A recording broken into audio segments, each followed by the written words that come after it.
Yeah, you know what it is. White and purple, white and purple, white and purple, white and purple. Yeah, you know what it is. White and purple, white and purple, white and purple, white and purple. Yeah, you know what it is. Collegeville High School, a champions. Yeah, screaming that's us. And when we on top, boy, quit fussing. All around my town, everything is white and purple, white and purple, white and purple, white and purple. We shut it down for the school and the sports team. White and purple, white and purple, white and purple, white and purple. Purple and white, but you know what I mean. Double 11 senior year made history. Football, we took it to the playoffs. Collegeville, white and purple, yeah, we are the K-House. I said the K-House, the school of champions. We laugh a lot, we rap a lot. I'm asked I be an Indian again. I'm telling them that Collegeville is where it's at. So when we on the field of court, they better be aware of that. They scared of that. Of course, look at the ceiling. What up, Mr. Floyd? Yeah, it's Collegeville. And yes, I'm glad to say that I'm a K-Hawk. I'm about to graduate. Yeah, you know what it is. Collegeville High School, a champions. Yeah, screaming that's us. And when we on top, boy, quit fussing. All around my town, everything is white and purple, white and purple, white and purple, white and purple. We shut it down for the school and the sports team. White and purple, white and purple, white and purple, white and purple. White and purple, yeah, I know you see it. You see the chaos and you tell yourself you wanna be it. I go to see it, yes, so I am a champ. I ran this game so long I'm starting to get a stomach cramp. Class of 1, 2, but we're number 1. Shout out to all my juniors, yeah, you know we get it done. White and purple, you already know. It's little easy peasy and that boy lay low. Yeah, you know what it is. Collegeville High School, a champions. Yeah, screaming that's us. And when we on top, boy, quit fussing. All around my town, everything is white and purple, white and purple, white and purple, white and purple. We shut it down for the school and the sports team. White and purple, white and purple, white and purple, white and purple. I'm about my white and purple, Scarface and DJ Screw. We on the peak of the mountain, best at what we do. Yeah, we the champs, homie, but we ain't selling shoes. These boys bleeding purple, call us the cheapest crew. They don't gotta do it big, cause I don't play with sports. I play my cards right. Now a good report. When Dub 12 comes, it's time to roll off. I'm the back cause everybody rolling with me, K-Hawks. Yeah, you know what it is. Look, all the freshmen, all the fresh boys, High school, champions. yeah, they know what it is. All around my town, everything is White and purple, white and purple, white and purple, white and purple. we shut it down for the school and the sports team. White and purple, white and purple, white and purple, white and purple. Yeah, you know what it is. Collegeville High School, a champions. Yeah, screaming that's us. And when we on top, boy, quit fussing. All around my town, everything is white and purple, white and purple, white and purple, white and purple. We shut it down for the school and the sports team. White and purple, white and purple, white and purple, white and purple.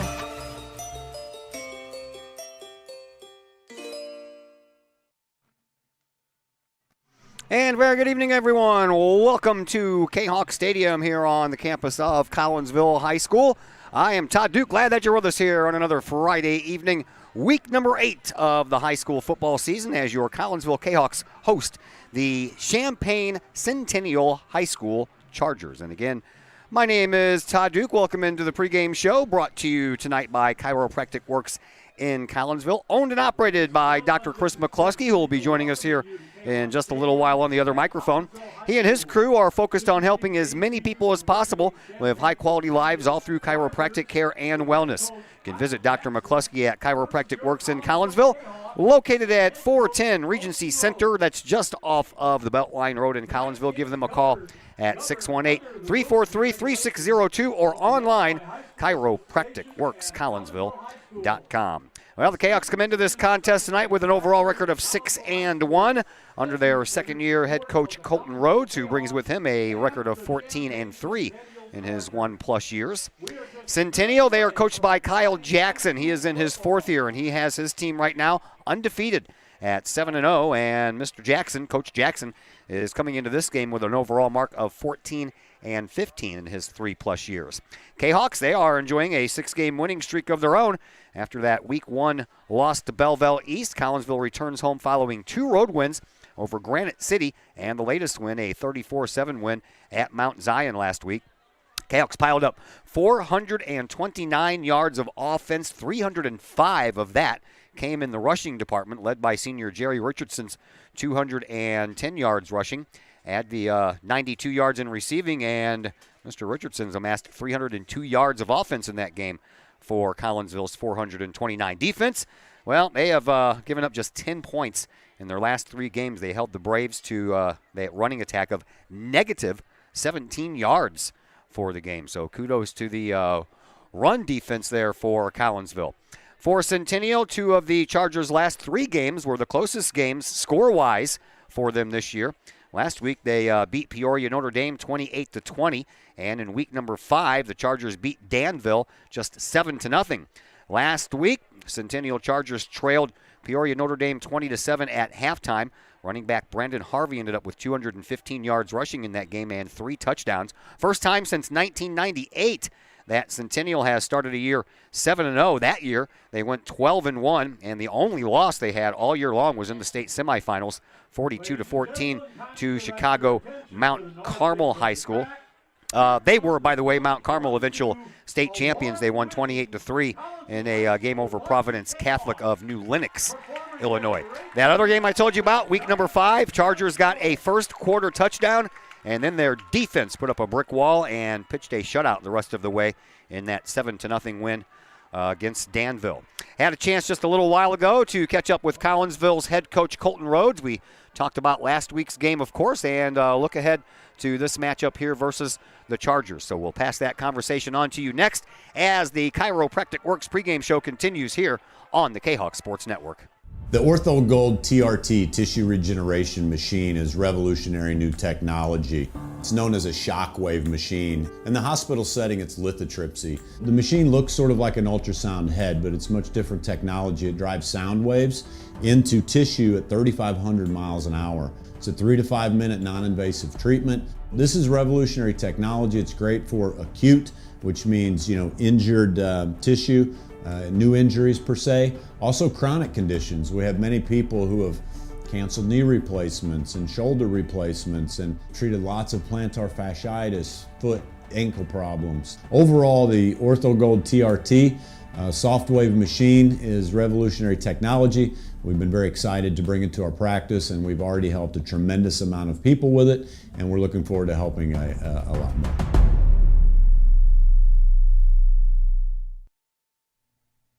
Lottie's Cafe, Collinsville's hidden gem.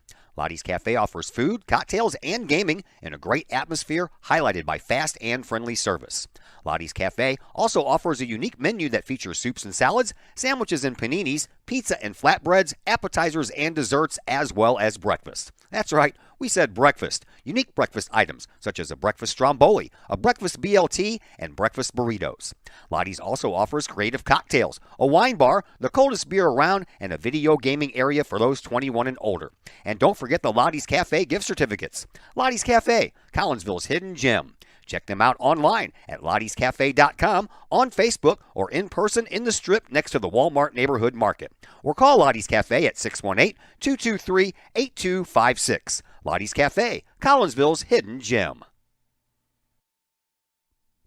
Do you have a big land improvement project that requires some outside help? Call Petroff Trucking Company. The Petroff Companies have been shaping the metro area since 1975. Family owned and operated, Petroff Trucking Company can do the job and do it right. Hauling, excavating, and grading, they do that and more. Petroff Companies also has roll-off dumpster rentals. They also specialize in dirt and rock sales. Petroff Trucking Company can help you develop your land for your needs. Petroff Trucking Company. Check out their website, petrofftrucking.com, or give them a call, 618-797-6100. Petroff Trucking Company, shaping the metro area since 1975. The Junior Service Club of Collinsville has been a proud supporter of KayokSports.com and the Kahok Sports Network from day one. Since 1934, The Junior Service Club of Collinsville has been providing women in the community an opportunity to make a difference with fundraisers and projects, all that go towards helping the needy in Collinsville. If you would like any information on any event sponsored by the Collinsville Junior Service Club, head to Facebook, type in Collinsville Junior Service Club, and then click on the Event tab. We thank the Collinsville Junior Service Club for their continued support of the Kahok Sports Network and KahokSports.com. My name is Rayshawn Taylor, collegiate basketball player at SIUE. At the end of January, I had an ACL injury. I've been searching for ways to come back as best as I can after the construction. Dr. Chris introduced me to the Shockwave machine. I'm gonna be honest, at first I was kind of scared because I didn't want it to shock me and hurt me too bad. And I had heard something about it and I did my research on it, and it turns out it didn't actually hurt. It just was a good pain. It just finding where it hurts to promote the healing, and that's exactly what it did. I've actually had this surgery before. This time I feel like I'm back on my feet quicker, much faster. I'm much stronger than I was up to this point last time. And honestly, I feel like I could play right now. I'm excited to get back on the court. Thankful that Dr. Chris introduced me to this.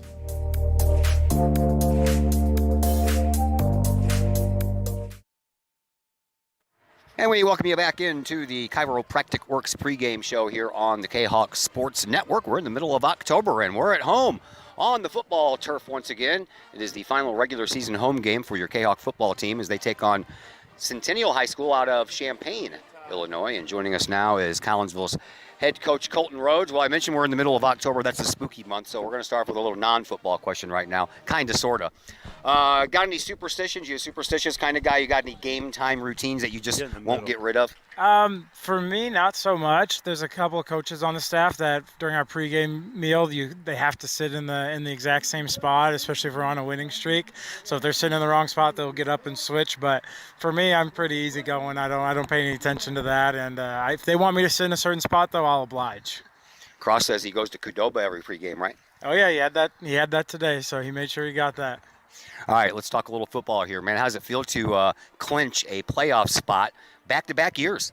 Feels fantastic. I know it's the first time in history, so making those kind of strides for the program is awesome to see for these kids in this school district, this community. Just really proud of these guys for all the effort they've put in the past 2 years, and especially obviously this season as we keep going. Seems like they really want it. 34-7 win on the road at Mount Zion. We've talked about your defense quite a lot this season, and rightfully so. But even I was shocked when the numbers came back and showed that you guys allowed negative 17 yards in the rushing department last week. Yeah, that's kind of what we kind of hang our hat on, is stopping the run, and we're going to make teams try and throw it on us. And we've got some playmakers there in the defensive backfield as well that can kind of change the game back there too. So we try and make them pick their poison, and we're going to set out to stop the run. If you're going to beat us on the pass, we'll test you to that. Only allowing an average of 53.7 rushing yards per game, man. You hold a team to half the field in rushing total per game, and that's saying something, man. Coach Mack's really got this defense fired up, doesn't he? Yeah, Coach Mack, Coach Gresh, Coach Yates, and Coach Cross, all those guys, and all the other defensive coaches that I didn't name there really quick have got each of their position groups really firing on all cylinders. So it's great to see. It's great to see the D-line doing their job, filling up the gaps, and letting the linebackers make plays on the running backs there. So if we can keep doing that, we're going to have a very successful team as long as our defense keeps it up there. So happy to see it. Offensively, you guys amassed 305 yards rushing, just rushing yourself against the Braves last week. Man, this running game is clicking at the right time, isn't it? Yeah, we're kind of at the point where earlier in the season I was, preaching about balance, and now we've kind of hit our groove running the ball, and it's kind of like, well, we're going to keep running until you show you can stop us. And I know I have athletes out there at receivers that can make plays too when you get them the ball in their hands. So we're gonna keep running the ball, and then if the defense is going to pack the box, then we'll decide to pass it when we take our chances. But our O-line's playing fantastic, and whoever we have handing the ball off to is doing a great job finding the hole. Big factor in football at any level, not just high school, is the turnover ratio. 0 turnovers by your team over the last 3 games. Other teams have handed you the ball 7 times in that same time frame, and that makes a big difference. Yeah, that's something we've been preaching a lot this year is ball security. I know the ball came out a couple times for us against Mount Zion on, whether it was hitting the ground late or something like that. So glad it was after the play was over and the ball bounced our ways there. And even Javi picked one up in the end zone for us. But yeah, if we can keep those turnovers to a minimum on offense, and then our defense gets 1 or 2 or 3, however many each game, they're always big momentum gainers. So if you can get that going for your team, the chances are great for you. I want to talk about another play that wasn't. Man, that Pennell in motion, the snap right to Bagwell, and he immediately hands it to Pennell, and he goes upfield, man. He made a couple of people miss. He puts on a spin move near the goal line and gets into the end zone, but it was all for naught.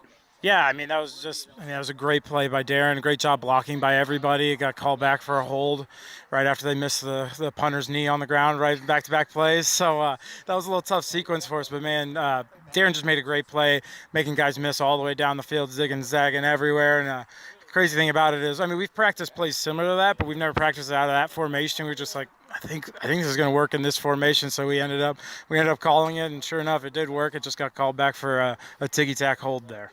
All right, let's talk about the team at hand tonight and Centennial Chargers.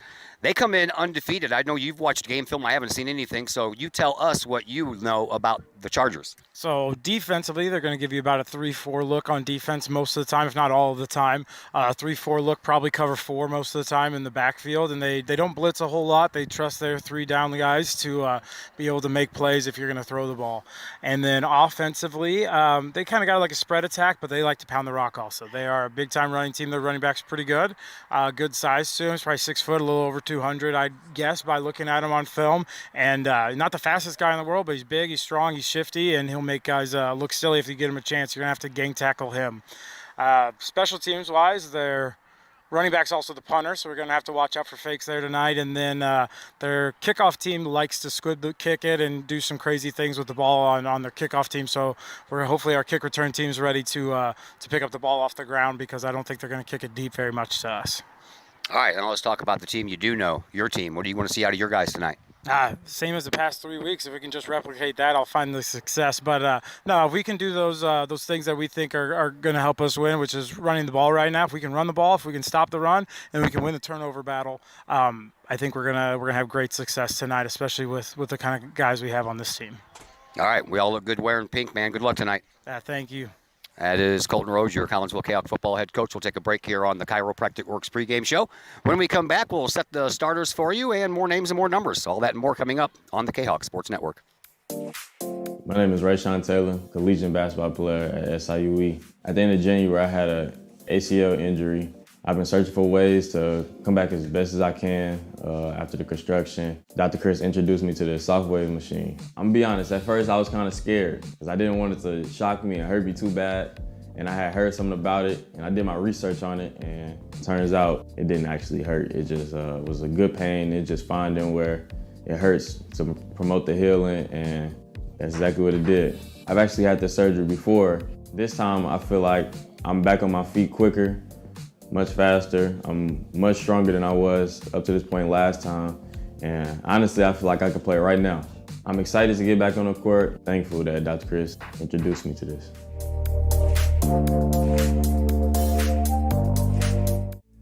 Hi, Purple and White fans. This is Dan Mode, class of 1989. I'm with New American Funding.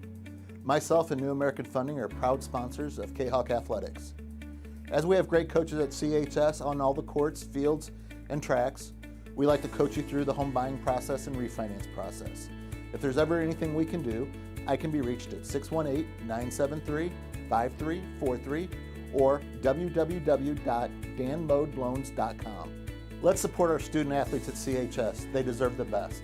Thank you for your time, and go Kahawks.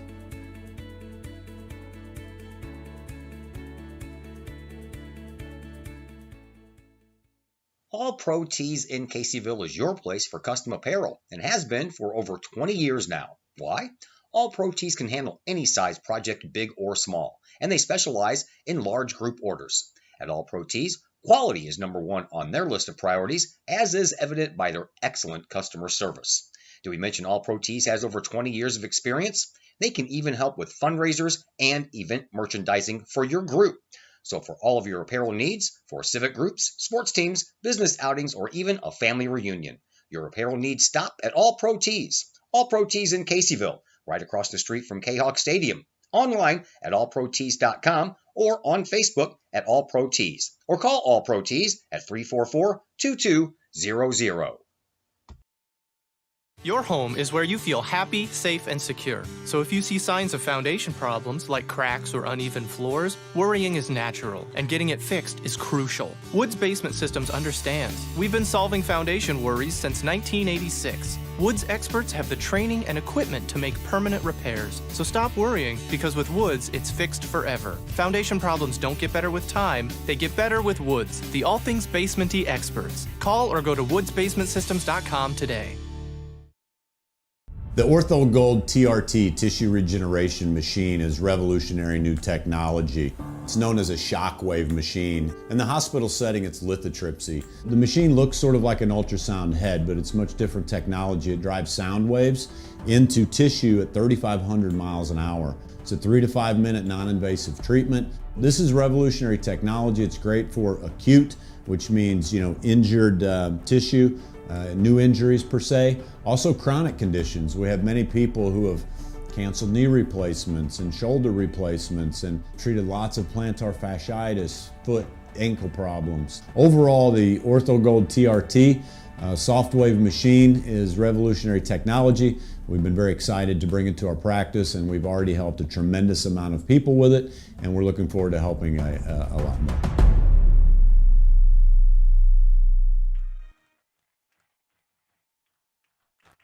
And once again, welcome back into Kahok Stadium.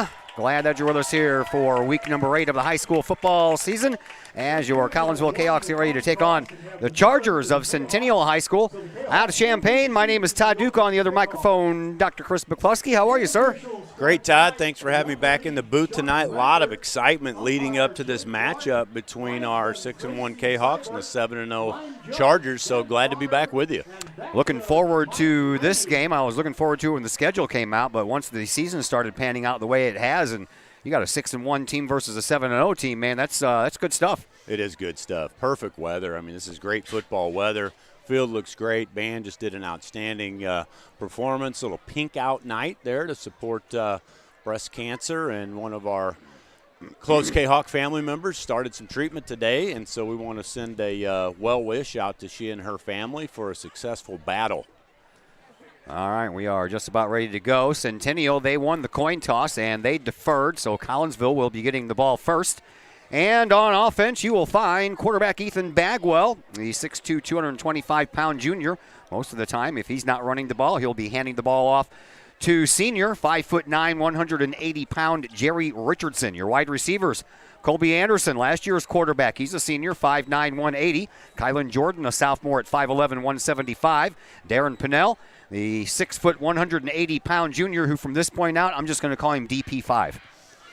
Isaiah Gordon, I do too. Isaiah Gordon, 5'10", 160-pound junior on the line. George Lopez, the 6'2", 270-pound senior. Max Link, another senior at 6', 225. Ian Kingan, a senior who stands at 6'3" and weighs 345. Thomas Kohler Jr., 5'11", 250-pounder. And Javier Oseguera, a senior at 320 pounds. He stands at 6'1". Here is Pinnell with the opening kickoff. Got a hand on his shoulder that slowed him up just enough. And they were able to catch up with him after that and bring him down. But Collinsville starts pretty well here at their own 40-yard line. Yeah, line drive kick to Pinnell, so it really gave him a chance to get his motor started. And that's what resulted in a nice return by Pinnell. Looks like from a health standpoint, Collinsville's looking pretty good. The only guy we've got on the sidelines is number 24, junior Khalil Thorpes-Watt. He's nursing a little injury, but everybody else looks good for Collinsville. Bagwell stands in shotgun, 2 wide receivers on both sides. The handoff goes up the middle to Bagwell, and they put up a pretty good front there, the defense of the Chargers right off the bat. Got back to the line of scrimmage, so no gain on that first play, and Collinsville's looking at a 2nd down and 10. That was a big hit by Brandon Harvey, number 25. He's a 6-foot-tall, 210 linebacker. Bagwell elected to keep that ball instead of giving it to Richardson, and Harvey had other plans. Sure did. Bagwell comes in, 66 completions out of 128 attempts, 910 yards, 8 touchdowns, and 3 interceptions on the year. He stands in shotgun once again. Pennell goes into motion, and the handoff is going to go to Richardson. Richardson bangs off another up front guy on that offensive line and goes absolutely nowhere. So 2 running plays and no gain at all. It's going to be 3rd down and 10 here for Collinsville. Well, that was Harvey again. You know, our offensive line's doing a pretty good job, but Harvey filled the gap. Looks like it's maybe a little battle of the linebacking cores. You know, Collinsville's linebacking core has been our shining spot this year. And looks like Centennial's got some solid linebackers themselves. Yeah, Brandon Harvey has 29 tackles on the year, a sack, a couple of fumble recoveries, and an interception. He's also the running back, and he's also the punter. So he's got 3 hats. We're throwing, and a picked-off pass that was right through the hands of its intended target for Collinsville. And that was Jordan Kylan, and stepping up to make the interception was Jacob Bailey. As that ball just clicked right off of the fingertips of Jordan and right into the hands of the opponent. Yeah, it was thrown about a yard behind him. Kylan was open, and Bagwell threw a bullet. It was just behind him instead of leading the receiver, and he did a good job to try to put on the brakes, but that's going to result in the Chargers coming the other way on Collinsville's 46. Well, that's a turnover that's going to go against Collinsville here as we get set for Kellen Davis and company out for the Chargers offense. He'll hand the ball off to Harvey, and Harvey, he gets the first positive yardage in this game with about a 4-yard gain. So Harvey will build upon his 131 carries, 1,095 yards on the year for young Mr. Harvey, 17 touchdowns, and he's averaging 8.4 yards a pop. Well, we're saying the name Brandon Harvey an awful lot already this game, so maybe want to key on that young man. He looks to be a really good player. 2nd down and 6 to go here for the Chargers. Their first possession in Collinsville territory, and the handoff once again is going to come up to the near side here, and this time going down was Andre Minor. He has 36 carries for 242 yards and a couple of touchdowns this year, averaging 6.7 yards per game. He picked up about 2 there. Great play by senior Colby Anderson. He actually filled from the safety position and brought down the Charger running back, which sets up a really important 3rd down here. Big early 3rd down. You ain't kidding. You didn't think when you have a 9.5 minutes left in the first quarter that you're talking about a big 3rd down already, but it is. Well, you could feel the energy on the field. I mean, these guys are jacked. They know how important this game is, both teams. In shotgun once again is Kellen Davis. Davis will take the snap. He'll go back to pass, and then he'll scramble, and he'll cock it back like he was going to throw, and then doesn't, and then he's pushed out of bounds, and he's going to have just enough to move those chains. Needed about 4, got 5. Yeah, number 60, Thomas Kohler, had a chance to get him in the backfield, and he did a nice little juke move and was good for a 1st down for the Chargers, so that'll bring up a new set of downs on Collinsville's 35.5-yard line. Kellen Davis comes into this contest 55 of 89 for 790 yards, 7 touchdowns, and a couple of interceptions. Plus, he has carried the ball 33 times for 199 yards and 4 more scores. He's got double backs in the backfield. He'll hand the ball off to Harvey. Harvey goes up the middle, and he'll get about 4 more again, just as he did the first time. And it'll bring up a 2nd down and 6 once again for the Chargers. Yeah, Collinsville's going to have to do a better job of wrapping up. We're making first contact in the backfield, but then, you know, the last 2 first downs, we've allowed 4 yards on that first play. Mr. Ogle didn't make it. He's sick, so you're free. Okay. Thanks. Have a good time. Wait. No sideline reporter tonight. Mr. Mike Ogle is under the weather. He is in bed with a little bit of a flu bug tonight, so we wish him well, and hopefully he'll be back here the next time we have a home game. Here's the snap, and back to pass, a throw, and a completion. A fine Kodiak Pruitt at the 30-yard line for a gain of about 2 on the play, so it's going to bring up a 3rd down and 4 once again here for the Chargers. Another big 3rd down here with just over 8 to play here in the first half. We'll see what Collinsville can do. We need to get our crowd in the action here on these big 3rd downs. Yeah, I'm telling you, they're kind of sitting back, just kind of waiting for things to happen here. Need somebody on the sideline to jump up and down and get him fired up is what we need. Where's Cross when you need him? Right, I know, right?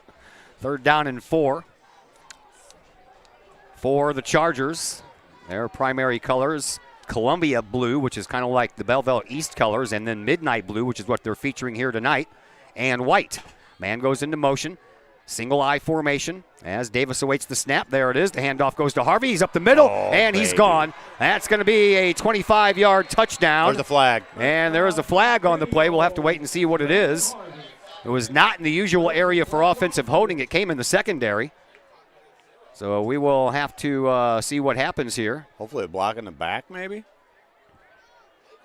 Somebody said the play clock was at 0, but this is more of a discussion than a delay of game, that's for sure. The Collinsville blitz, and we just blitzed in the wrong. Looks like it's going to be against Champaign, and it is holding. So remove the touchdown from the scoreboard, and it'll be 3rd down and about 14 to go for a 1st down here for Centennial.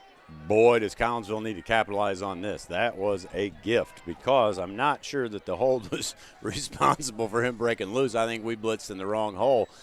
Sometimes you gamble and you lose, but at any rate, Collinsville has a really, really solid opportunity to stop. They marked the penalty back from where the penalty occurred, so after they marched off the 10 yards, it's 3rd down and 10. Ball sits on the Collinsville 35-yard line. They break huddle. Donovan Chambers, the leading wide receiver, spreads out all the way over on the far side formation with a slot receiver next to him. And once again, Davis in shotgun, bad snap, and a flag on the play. And that's going to cost Centennial another 5 yards. Yeah, so probably good for a false start there on 3rd down.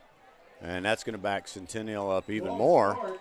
Collinsville needs to take advantage of this. I'm going to get this crowd fired up, Todd. Are you now? Yeah. All right, you go right ahead. 7:34 left to play here in this first quarter. No score yet between Collinsville and Centennial High School as we are into what is a first drive here for Centennial after an interception by the Chargers on Collinsville's first possession. Here is Davison shotgun. He's going to go back to pass. He's getting pressured from behind, and he gets out of it. Now he's going to launch one far sideline, and it is going to be incomplete. A diving attempt over there on the far side of the sidelines by Anthony Caceres, and he comes up just a little bit short on that dive. Yeah, great pursuit by number 28, Mondre Kroom out of Collinsville. Man, he had that quarterback scrambling, and he had some open receivers, but the fact that he was pressured, he just couldn't complete that pass.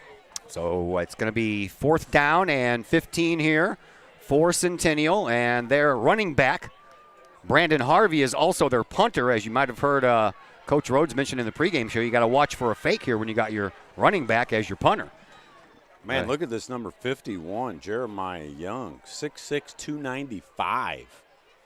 That ball ends up going into the end zone. Boy, that took a weird bounce down the sideline. Thought for a moment it might have bounced out of bounds around the 10, but it took a little left-hand turn and went into the end zone. So Collinsville will get their second crack on offense here.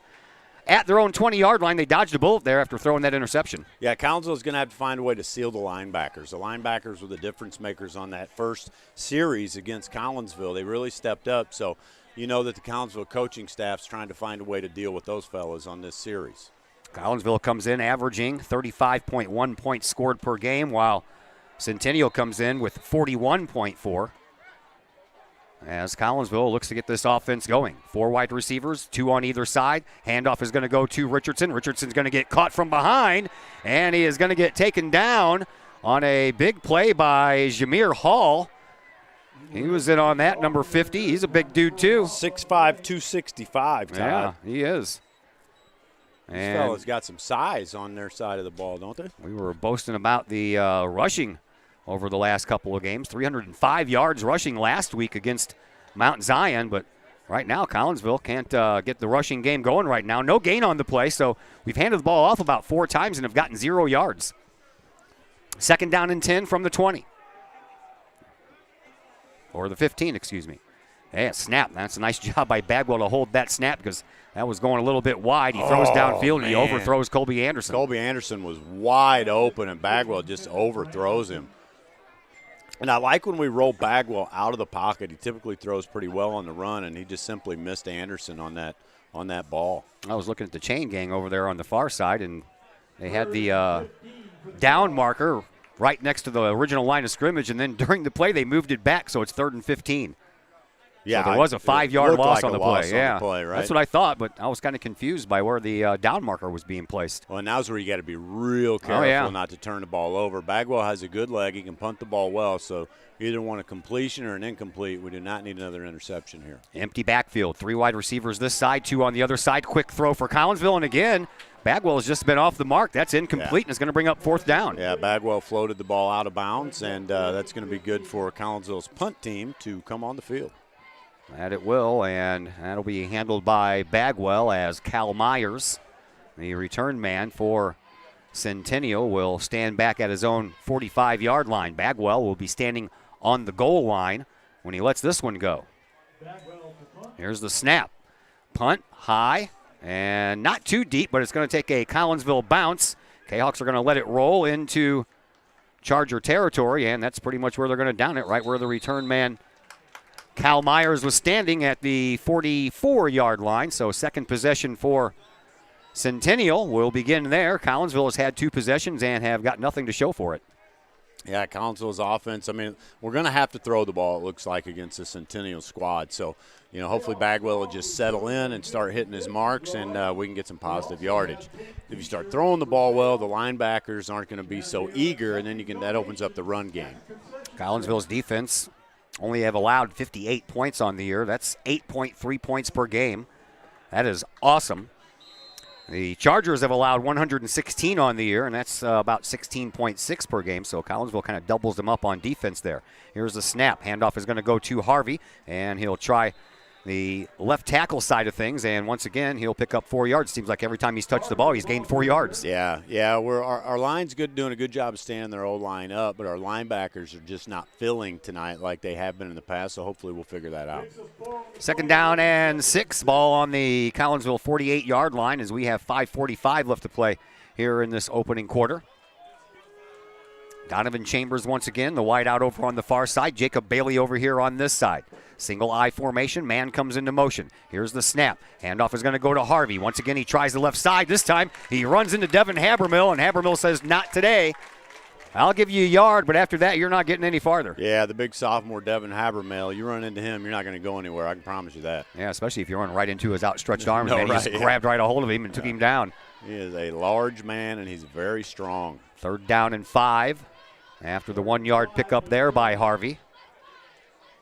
Another big 3rd down here in the first quarter. Well, we knew it was going to be action-packed, Todd. All of them are big. It's delivering here this evening.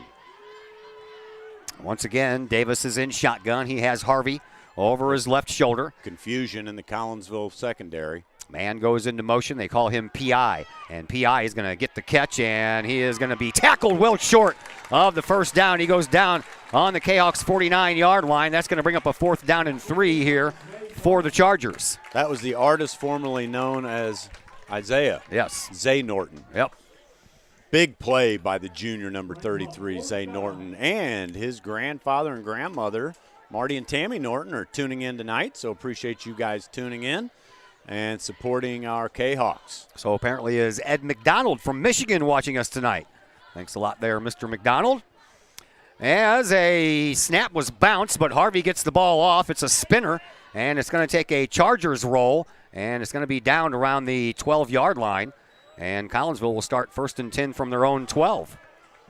Yeah, number 99, Devin Habermill, man, he was just really close to blocking that punt, and I was glad he held up. Don't want any kind of roughing the kicker calls or any of that kind of stuff, but nice 3 and out by Collinsville Kahawk defense, which, again, has really been a strong suit for us this year. So let's see what your Kahawk offense can figure out here on their, what is this, their third possession of this game. We still have 4:05 left to play here in this first quarter. Collinsville spreads out that offense again. Richardson the lone setback, 2 wide receivers on both sides of the formation. Bagwell in shotgun, takes the snap, immediately throws, and well, that was a little bit of a bobble there by Kylan Jordan, and then when he stopped bobbling the ball and started running, he got about a yard. Man, wide receiver screen, he catches that ball clean. That's going to be good for positive yardage. So Bagwell delivers the ball on the numbers, and the receiver bobbles it. So here we are again with a 2nd and long. Little tough sledding in the passing department tonight thus far. Hopefully we can get that ironed out here as this game goes along. Yeah, these boys will settle in. If you've noticed, Collinsville's offense tends to take a little time to kind of pick up steam. Yeah. Isaiah Gordon's in the slot over on the far side. Here's a snap. Bagwell with a high snap. Gives to Richardson. Richardson brings it around that left-hand side. He's got some room. He has a first down, and he's taken down out of bounds at the Chargers bench at their own 30-yard line. Yeah, I think if Collinsville can get to the edge on these guys, we can have some success running the ball. It was the inside linebackers that disrupted everything the first 2 possessions, so that's a great gain by Collinsville. 3:15 left to play here in this first quarter. 0-0 thus far. Collinsville out there in their purple jerseys and their white pants. Got the Kahok logo on the side of those white helmets. Shotgun once again is Bagwell. This time he's got Richardson over his right shoulder. And Richardson now goes into motion. Empty backfield. Bagwell's going to keep it, and we have a flag on the play. And that one's going to be a false start against Collinsville. False start. Anytime you run a weird motion play like that, you risk a false start, and Collinsville was guilty. 2 men in motion at the same time is a no-no in the game of football. So Collinsville suffers their first penalty of this game. And the Kahawks came in the penalty department, about 5.2 called against them per game for an average of 46 yards. It's not too bad. No? Not too bad. Another special guest in the house, Papa Mack, Wendell McCluskey. Taught school in Harrisburg for 33 years, went to a lot of my football games, and he's here to watch his grandson, number 87, out there tonight. Well, that's nice. Glad to have him here. There goes Pinnell in motion. Here's a snap. Handoff is going to go to Richardson. Richardson comes up right tackle and bangs off a couple of bodies, bangs off some more, and he's down close to another first down at the 40-yard line, going to be a couple of yards short, and it'll bring up a 2nd down and 2 for the Kahawks. Yeah, nice hard-nosed running by Jerry Richardson. I mean, he's known as one of the better running backs in the state, and he's really making good 2nd, 3rd, and 4th efforts. And here come your Collinsville Kahawks out to midfield. Moving the ball quite well. Thank you very much. 2nd down and about 2 to go here for the Kahawks. Ball on their own 38-yard line. Bagwell in shotgun once again. High snap, brings it down, gives to Richardson, and Richardson fumbles the ball. Who's going to get there first? Habermill's down there. Turnover. But that's going to be a turnover, and the Chargers are going to capitalize on a 2nd turnover. First one was an interception. Second one, a fumble. Well, senior Colby Anderson goes right to Jerry Richardson and says, forget about it, right? That's good leadership. I mean, you hate to cough up the football, but you just got to forget about it. You had a good offensive series going. Defense is going to hold up. Jerry be just fine. So each team now, Collinsville with their 3rd possession, 2nd time they've turned the ball over. Chargers, this is going to be their 3rd possession. They have had 2 punts. Kodiak Pruitt goes out over on the far side as a wide receiver. No one here on this near side. And the handoff is going to be kept by the quarterback, Davis. He's going to be, I thought for a moment there Mondre Kroom was going to get him behind the line of scrimmage, but they end up turning it upfield and getting a couple of positive yards out of that, does Davis. Yeah, you got to credit Kroom, though. He didn't ever give up the edge. You know, he didn't make the tackle, but he forced that play to go wide. And without Kroom there, that quarterback gets some solid yardage. So it'll bring up a 2nd down and 7 here for the Chargers with 2 minutes left on the game clock here in this first quarter. Pretty fast-moving first quarter. Certainly is. Not a lot of offense going on here. Kind of a defensive struggle for both teams, or an offensive struggle and defensive solid game here. Jacob Bailey lines up as a wide receiver here on this near side. The handoff is going to go to Harvey. He tries that left tackle area, and he gets brought down after he picks up about 6 yards. It's going to bring up a 3rd down and about 2 to go here for a first down for the Chargers. And this is high risk, high reward. They're going to go no huddle. They're going to rush to the line, Todd. Try to catch Collinsville off guard. 2 wide receivers over on the near, 1 on the far. Harvey the lone setback. They're also going to try to do a hard count here and see if they can get Collinsville to jump offside, but you can sniff that out. Yeah, Collinsville not biting right now. Here's the snap. Handoff goes to Harvey, and Harvey goes up the middle, and he looks like he did not get it. Looks like he's going to have just enough for a first down. They're going to mark it a first down. Yeah, that right. Forward progress went to the 35, and that's exactly where they needed to go. Man, oh, man. Well, credit Collinsville's defense for not jumping off sides. You kind of sniffed that out. We had one guy flinch, but he did not jump, which was nice. So that's going to give the Chargers a new set of downs. Sure is. 47 seconds left. Stop clock on the chains moving, but it'll start back up here once those chains are down, and there is a 15-second difference between that and the play clock. So There will be one more play at the very least here. Wide receivers, 2 over on the far side, 1 over here on the near side. Harvey again, the lone setback. Here's the snap. Handoff goes to Harvey. He's met back behind the line of scrimmage, but keeps those legs churning and picks up a couple of yards. And that'll bring up another 2nd down and 7 here for Centennial, as that is pretty much going to do it for the first quarter, as Centennial is already heading over toward the sideline. They're not going to call a timeout as the final seconds tick away here in this first quarter. No score between Collinsville and Centennial High School, and we're back with the second quarter in just a moment here on the Kahok Sports Network. Pack Mail of Collinsville, locally owned and operated by Ryan Combs. Pack Mail can ship anything, anywhere. They treat you like a neighbor because, well, you are a neighbor. Pack Mail offers shipping materials and containers, private mailboxes, as well as climate-controlled self-storage. Visit Pack Mail at 407 Beltline Road in Collinsville. Online, WeShipSt.Louis.com or call Pack Mail at 346-4884. The Collinsville Education Association is a proud supporter of KahokSports.com and the Kahok Sports Network. The CEA is your partner as they work to ensure quality education for our children. The CEA advocates excellence and equity in public education and represent over 400 educators in 11 schools in both Madison and St. Clair counties. For more information, you can visit the Collinsville Education Association's Facebook page or the CEA's website at collinsvillecea.org.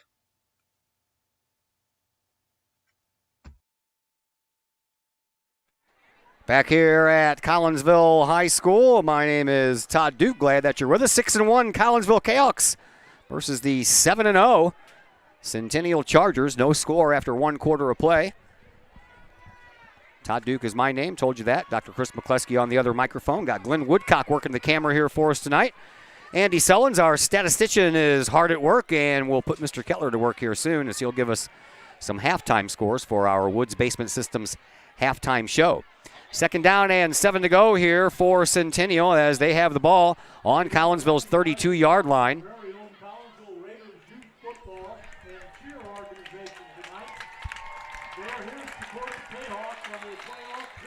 Collinsville Raiders, the training football program here in Collinsville, getting recognized. Here's a pass by Davis into the end zone, but he overthrows everybody. His intended target was Jacob Bailey, and Pinnell was providing the coverage over there, and that ball was just overthrown, and that'll bring up a 3rd down and 7 here for Centennial. Collinsville's defensive line, Thomas Kohler, Max Lincoln, and Devin Habermill. Your linebackers are Kylan Jordan, Eric Stuber, Roland Arms, and Zay Norton. And your secondary consists of Colby Anderson, the aforementioned DP5, Isaiah Gordon, and Mondre Kroom. It's 3rd down and 7 here for the Chargers. Back to pass once again is Davis. He looks and then he takes off. He runs into a couple of K-Hawks, and then they kind of get bounced off, and it's going to be enough for a 1st down here for Davis when he was initially caught back right around the line of scrimmage, but his effort has given the Chargers another chance to move those chains, and that's exactly what they do as the Centennial Chargers have the ball just outside of the red zone, sitting on Collinsville's 21-yard line. Just underway here in this second quarter. No score between Collinsville and Centennial.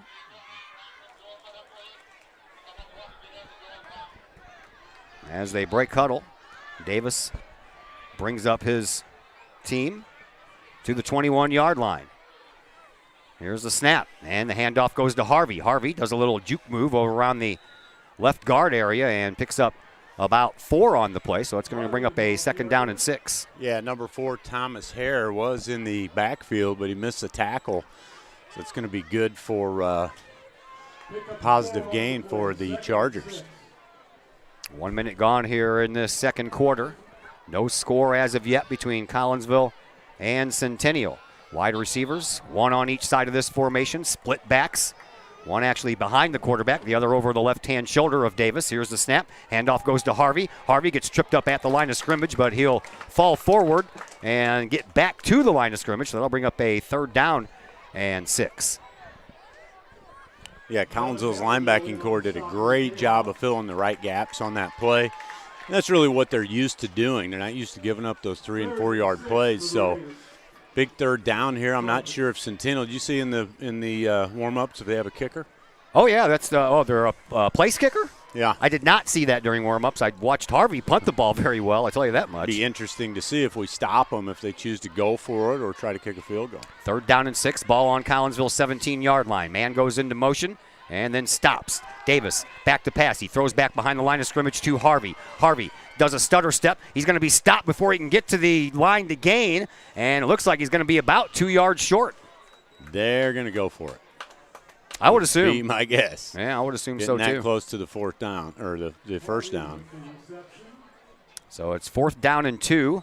And right now, Davis is over having a chat with their head coach, Kyle Jackson. And it looks like they're going to go for it.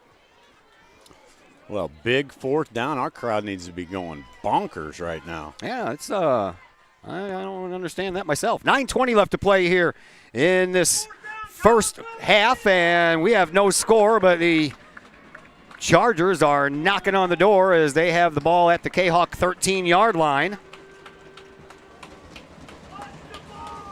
And now the Chargers are going to call a timeout. So all that for nothing as the Chargers call a timeout. So we'll take a timeout right along with them, and we'll be back here in just a moment on the Kahok Sports Network.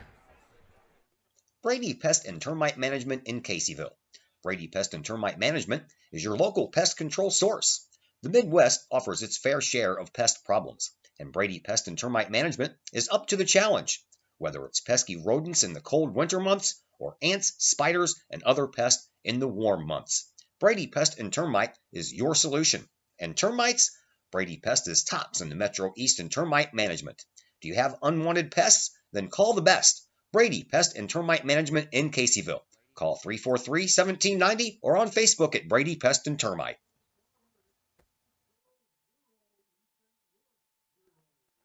Welcome back here to Collinsville High School. Big Southwestern Conference battle going on tonight between East St. Louis and Edwardsville, and they've just gotten through 1 quarter of play, and they are scoreless.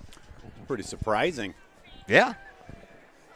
East St. Louis, man, it's like playing a semi-pro team. They're different. They are. They're different. All right, we'll see what they wanted to do after they called that timeout. Chargers used a timeout, so they have 2 timeouts left, and looks like they are still in the process of going for it here. So we'll see what they have dialed up. Need 2 yards. Here's the handoff to Harvey. He goes right up the middle, Touchdown. and he's going to get a touchdown. Needed 2 yards, got all 13 of them. This time, no flag on the play. And the Chargers have themselves a 6-0 lead with 8:59 left to play here in the second. Well, you don't want to be down, but with 3 busted series and missed thrown balls and 2 turnovers, it could be a lot worse. Yeah. Right? Yeah. Collinsville still in pretty good position here. They cleaned some things up. I think you're going to continue to see a good ball game. This is Anthony Caceres, who is a wide receiver on offense. He'll come out and try the extra point. And the holder is Chase King. Here's a snap. Ball on the way. It's a little pooch kick, and it barely gets over the crossbar, but it is good. And the Chargers jump out front first by a score, of 7-0. So Collinsville has some work to do. Cahoks have not been trailing that much this year, so this will be kind of new territory for them, and they're going to get the ball next when we come back from this timeout on the Kahok Sports Network. Collinsville High School alumni Stacy Lauenstein, CHS class of 91, Lisa Bassetto, Sarah Sulke, and Tracy Limp, CHS class of 94, Tony Geisen, CHS class of 96, and Kevin Robinson, CHS class of 99, want to wish all of our Kahawks a great year. We look forward to cheering you on and supporting you.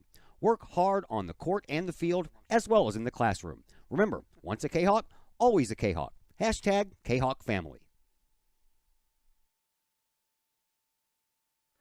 Back here at Kahawk Stadium on the campus of Collinsville High School. 8:59 left to play here in this second quarter, and the Chargers of Centennial have struck first on a 13-yard run. by Mr. Brandon Harvey. Scored his 18th touchdown of the year for the Chargers. Yeah, he's a player, that's for certain. See what Collinsville can do here on their next possession. Vincent Guillen is going to handle the kickoff duties while Caceres handles the extra point duties. So we'll see how they want to play this. It's another little squib kick. This one's going to take a bounce, and it's going to be caught up front, and in a little bit of a stumble there by Collinsville's Isaiah Gordon, or else he could have probably gotten a few more yards. Collinsville, they're just at the point where they can take off, and then something happens, then they can't take off. Yeah, good for Isaiah, though, showing some decent hands. That's a tough kick to field, especially with guys coming at you full speed. So good news is he secured the football, and we've got pretty decent field position here to start this series with 8:55 left in the second quarter. Ball sitting on the Kahok's 37-yard line, the best starting field position of the night so far for Collinsville. 8:55 left to go here in this second quarter. Kahawks with two wide receivers on both sides of the formation. Jerry Richardson, the lone setback, immediate throw. Back over here to Gordon, and he drops it. Yeah, another wide receiver screen, and Gordon, he catches that ball. He's going to have some positive yardage, and he just tried to take off running before he caught it. Here comes Cole McCluskey into the game for number 20, Gordon, at wideout. So, I don't know what to think so far there, Doc. Well, you got to throw the ball and catch the ball, otherwise you don't get yards. Yeah, that's right. Truer words never spoken, sir. Truer words never spoken. All right, McCluskey lines over here on this near side. He has got Ryan McIntyre into the slot next to him. Two more receivers over there on the far side, and a snap. Bagwell's going to keep it, and he goes up the middle with it, has some yardage, carries some bodies with him all the way down to the 45-yard line. That's a pickup of 8 on the play for Ethan Bagwell, who comes into this contest with 477 yards rushing on 88 carries and 8 touchdowns, so he can run and throw. Yeah, nice run by Bagwell. I mean, he's a house of a human being, you know what I mean? I think they list him smaller than he really is, so great positive yardage to bring up a 3rd and short. Kahawks would like to have a first down here. 8:15 left on the clock here in this second quarter. Bagwell in shotgun. And movement up front, and there is your free first down. As the right tackle and the right guard kind of moved at the same time and stepped right into the neutral zone. So Collinsville gets a first down handed to him, and it'll be a fresh set of downs here for the Kahawks with the ball right on the 50-yard line. Yeah, that's a mental mistake by the Chargers. You know, they tried to get us on that earlier, and we held solid, and it's just given us a first down here at midfield. So let's see if the Kahawks can keep marching down the field. Fresh set of downs here for Collinsville. Richardson is the lone running back. Bagwell in shotgun will immediately throw it to the side, and he has a man wide open. That's Ryan McIntyre. McIntyre gets smacked. We just gave up the ball again. We just fumbled the ball away. That's 3rd turnover of the first half. My goodness. Man, oh, man. Well, here we go. Defense. It's tough to, like I said, man, 3 turnovers in the first half, and you're only down a touchdown. This is important for our defense to come up with a stand here. Sure is. Costly mistakes thus far, but they really haven't cost you that much because, as you mentioned, it's just a 1-touchdown game here. Man, it's hard to imagine with as poorly as we've played. Yeah. That we're only down a touchdown, but this is a really, really big series here because we're going to give up the ball in the second half, right? Sure are. Yeah.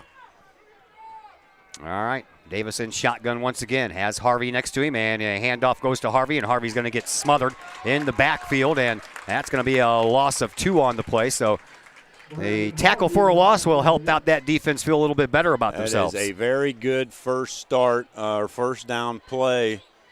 Looks like Jalik Nelson. No. Number 77, Mondre Kroom disrupted that play coming off the line. So credit Kroom there for busting that play up.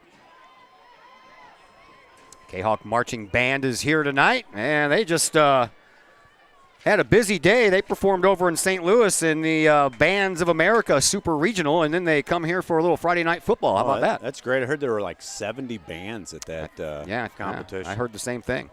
Second down and 11 after a loss of 1 on the play as Davis goes back to pass, throws over on the far side, has a man open, but that man is going to lose the ball. He's going to lose the ball. Does Collinsville have it at the last moment? Looked like one of the Kahawks might have gotten in there, But There's we'll a have scrum. to peel off the bodies before we find out who They're has fighting it. for it. And they're going to say that Oh, Collinsville baby. has it. There we go. Yes, sir. Let's even up this turnover game. Here comes your Collinsville offensive squad. Gets the ball back, a breath of fresh air on about looks like about the 40-yard line. Yeah, Centennial's 40-yard line. So, boy, that's what we say. That was a huge series for our Sure defense, was. and boy, did they come up huge. You are not kidding there, sir. Kylan Jordan lines up over on the far side. Darren Pinnell in the slot. Over here on this side, you have Isaiah Gordon and Anderson rolling out to his left. Here's Bagwell. He's getting pressured from behind. He bowls over one and then gets taken down by the other. All in all, it's a pickup of about 4 yards, but Bagwell got those legs a churning and took some people down along the way. Yes, he did. That was a nice run by junior quarterback Ethan Bagwell to set up a 2nd and 6 for Collinsville on the Centennial 36. 6:15 left to play here in the second quarter. 7-0 in favor of the Chargers. Colby Anderson and Darren Pinnell are your slot receivers, as Jerry Richardson remains the lone setback once again. Here's the snap. Richardson gets the handoff, and he gets tugged from behind. Oh, it's a face mask. And then gets thrown down, and right? I don't think so. I don't see anybody complaining about it, but I'll tell you what, he got grabbed onto there by Jameer. By the collar, yeah. By Jameer Hall, and Hall kind of spun him toward the sideline, and that's going to be a loss on the play, and it's going to bring up a 3rd down and 9 now for the Kahawks. I think Coach Rhodes is pretty upset with a couple of our linemen there. Yeah, I did kind of see him getting a little animated there towards some of those linemen guys. They're pretty big. 3rd down and 9 here for Collinsville. Big 3rd down here for the offense. Bagwell in shotgun, and Richardson goes into motion. Bagwell is going to take the snap. He's going to keep it, and he's not going to get very far. He'll get back to the line of scrimmage. That's about it. And that's going to bring up 4th down for the Kahawks here. It's going to be 4th and 10.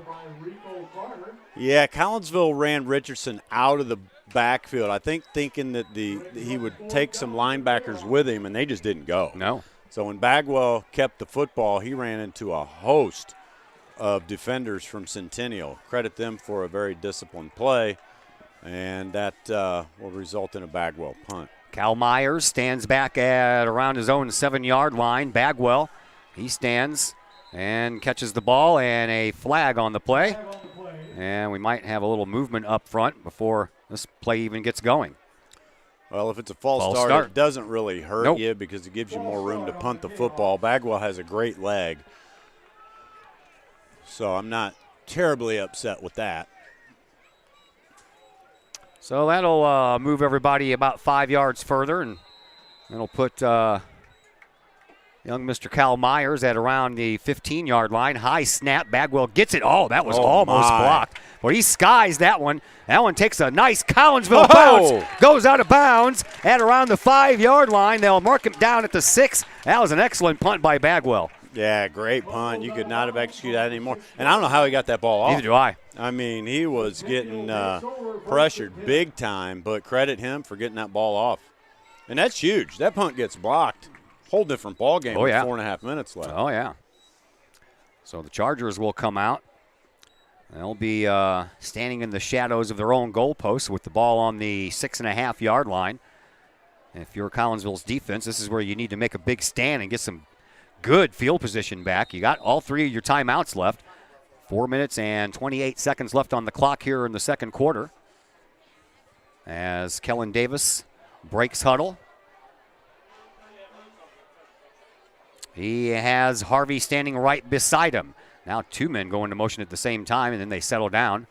Over on that far side of the line of scrimmage, the handoff goes to Harvey. He goes up the middle. He gets tripped up at about the 10-yard line, so that'll be a pickup of about 3 on the play. Yeah, they'll bring up a 2nd down and 7. Yeah, a little deception. They send 2 guys over to the left side, but they left big number 51, Jeremiah Young. That's your 6'6", 295 guy, and they tried to run behind him. And credit our guys, I think that was Mondre Kroon, for just simply standing him up. And good for a short gain for Centennial. 2nd down and 6, they say, so we'll go along with that. A 4-down running play by Harvey once again. That seems to be his MO tonight, 4-yard runs. Here is Davis in shotgun. He'll snap the ball. He'll keep the ball, and he'll take a little zigzag route up the middle. And Mondre Kroom, or excuse me, that is not Mondre Kroom. That was Isaiah Gordon who brought him down, but not after he picked up the first down. Yeah, we need to get our defense off the field. This reminds me of that Belleville East game where our defense is just on the field the majority of the time, and you can only leave them out there so long before they wear out and get tired. So we really need to get a 3-and-out or a turnover and get our offense back on the field. 25-yard line is where the ball sits. Fresh set of downs for Kellen Davis and his Chargers. He stays in shotgun. 3 wide receivers on the far. 1 cuts across the middle. No room to throw it, so Davis is going to go down, and he's going to go down right at the line of scrimmage. There's going to be probably a loss on the play now as this near side referee puts him back behind the 25-yard line, so a loss of 2 on the play will bring up a 3rd down and 12, or excuse me, a 2nd down and 12. Yeah, that was number 4, Thomas Hare, the 5'10", 185 senior, making that play for Collinsville. And, again, defense is coming up strong. And, we said going into this game, your defense is going to hold. Collinsville's defense is really solid. The offense is going to have to do their job, and in the first half they've just struggled. So if the defense can continue to hold strong, I think we'll have a shot. 2nd down and 12 here for the Chargers. Man goes into motion. That's Caceres. And Davis is back to pass. He targets Caceres, and Caceres is taken down. And another nice play over there by Collinsville, and that was Eric Stuber, I believe, and he stayed with that receiver the whole entire way and made the tackle right at the right time. That was a great open field tackle by Eric Stuber. Credit him. He let the guy catch the ball, and then he wasn't about to let him gain any yardage. Did manage to pick up the 2 they lost on the play, so it'll bring up a 3rd down and 10. Boy, you hold huge. You hold Centennial to a 4th down play here, and this one is going to be big, man. 1:52 left to go. 3rd down and 10 for the Chargers. Crowd needs to get fired up and help their defense out. 2 wide receivers on both sides of this formation. Davis in shotgun. He'll go back to pass. He looks and he throws, and it's off of somebody. Is that? Oh, no, almost intercepted. Almost intercepted. It was partially blocked up front by one of the Collinsville guys that moved in there, and I believe Mondre Kroom almost came down with that ball after it was tipped. Yeah, I couldn't tell if Kroom tipped it or if he was the guy that almost caught it, but at any rate, that is a huge play by Collinsville's defense. I thought Thomas Hare was the one who tipped the ball, and then Kroom almost got a hold of that thing. So Collinsville's going to get the ball back in decent shape here. How about a return by Jerry here? Jerry stands at his own 40-yard line with 96 seconds left to play here in this first half. There is a low punt, and it's not going to go anywhere near Jerry, and it's going to go out of bounds. And they're going to mark it down at the 47-yard line. So Collinsville has about 53 yards to go if they want to hit pay dirt here, and they've got 90 seconds to do it and 3 timeouts in their pocket. Yeah, going to have to go with the old 2-minute drill and get the plays in quick. And like you said, having 3 timeouts in our pocket really helps. But at any rate, you got to move the ball forward. Sure right? do. Timeouts don't matter if you're not moving the football. No, we've had a little trouble running the ball, and we've had a little trouble catching the ball. And when we do catch the ball, it seems like we're getting tripped up by the dust bunnies out there on the field. 2 wide receivers on either side of this formation. Richardson once again the lone setback over the left shoulder of Ethan Bagwell. Bagwell in shotgun, takes the snap. He rolls forward. He's got Richardson as his blocker. He's up the middle. He gets a 1st down. He's brought down into Charger territory at the Centennial 40-yard line. Boy, we'll take it. I love that positive yardage. Colby Anderson as a slot guy was unguarded on that play. He was wide open. He stands in and that if same they do slot. it again, you got to watch that linebacker, but my goodness. There is a throw to there he is. Colby, and he hits the ground as he catches the ball, as that ball was thrown a little too low at the shoe tops, but at least it was caught, and it is positive yardage, about 4 on the play, and it'll bring up a 3rd down and 6 here as we have a timeout called by Collinsville. So we'll step aside here for a brief moment, and we'll be back in that brief moment in 30 seconds on the Kahok Sports Network. Old Herald Brewery and Distillery in Collinsville produces their own spirits and beer on site right at the restaurant. Pair that with some of the most unique menu items around the entire metro area, and you can see why they are such a hit. They can handle you and your family, or they can handle you and your group. Throw in the occasional live entertainment, and you can see why Old Herald Brewery and Distillery is a must-stop destination in Collinsville. Old Herald Brewery and Distillery, 115 East Clay Street in Collinsville, 618-855-8027, or online at oldheraldbrewing.com. Back here at Kahok Stadium, Collinsville trying to get some points on the board here before the clock gets down to 0 in this first half. 1:07 to go. Bagwell rolls out to his right. He looks, he throws, and that's off some more fingertips. He's trying to find Colby Anderson, and at the last moment as that ball was on the move, Anderson got double-teamed. Yeah, he did, and actually Collinsville got away with a pretty blatant hold there in the backfield, so I'm glad the referee kept his flag in his pocket. Pretty good ball by Bagwell there. Anderson just had 2 or 3 guys on him and couldn't pull that pass in.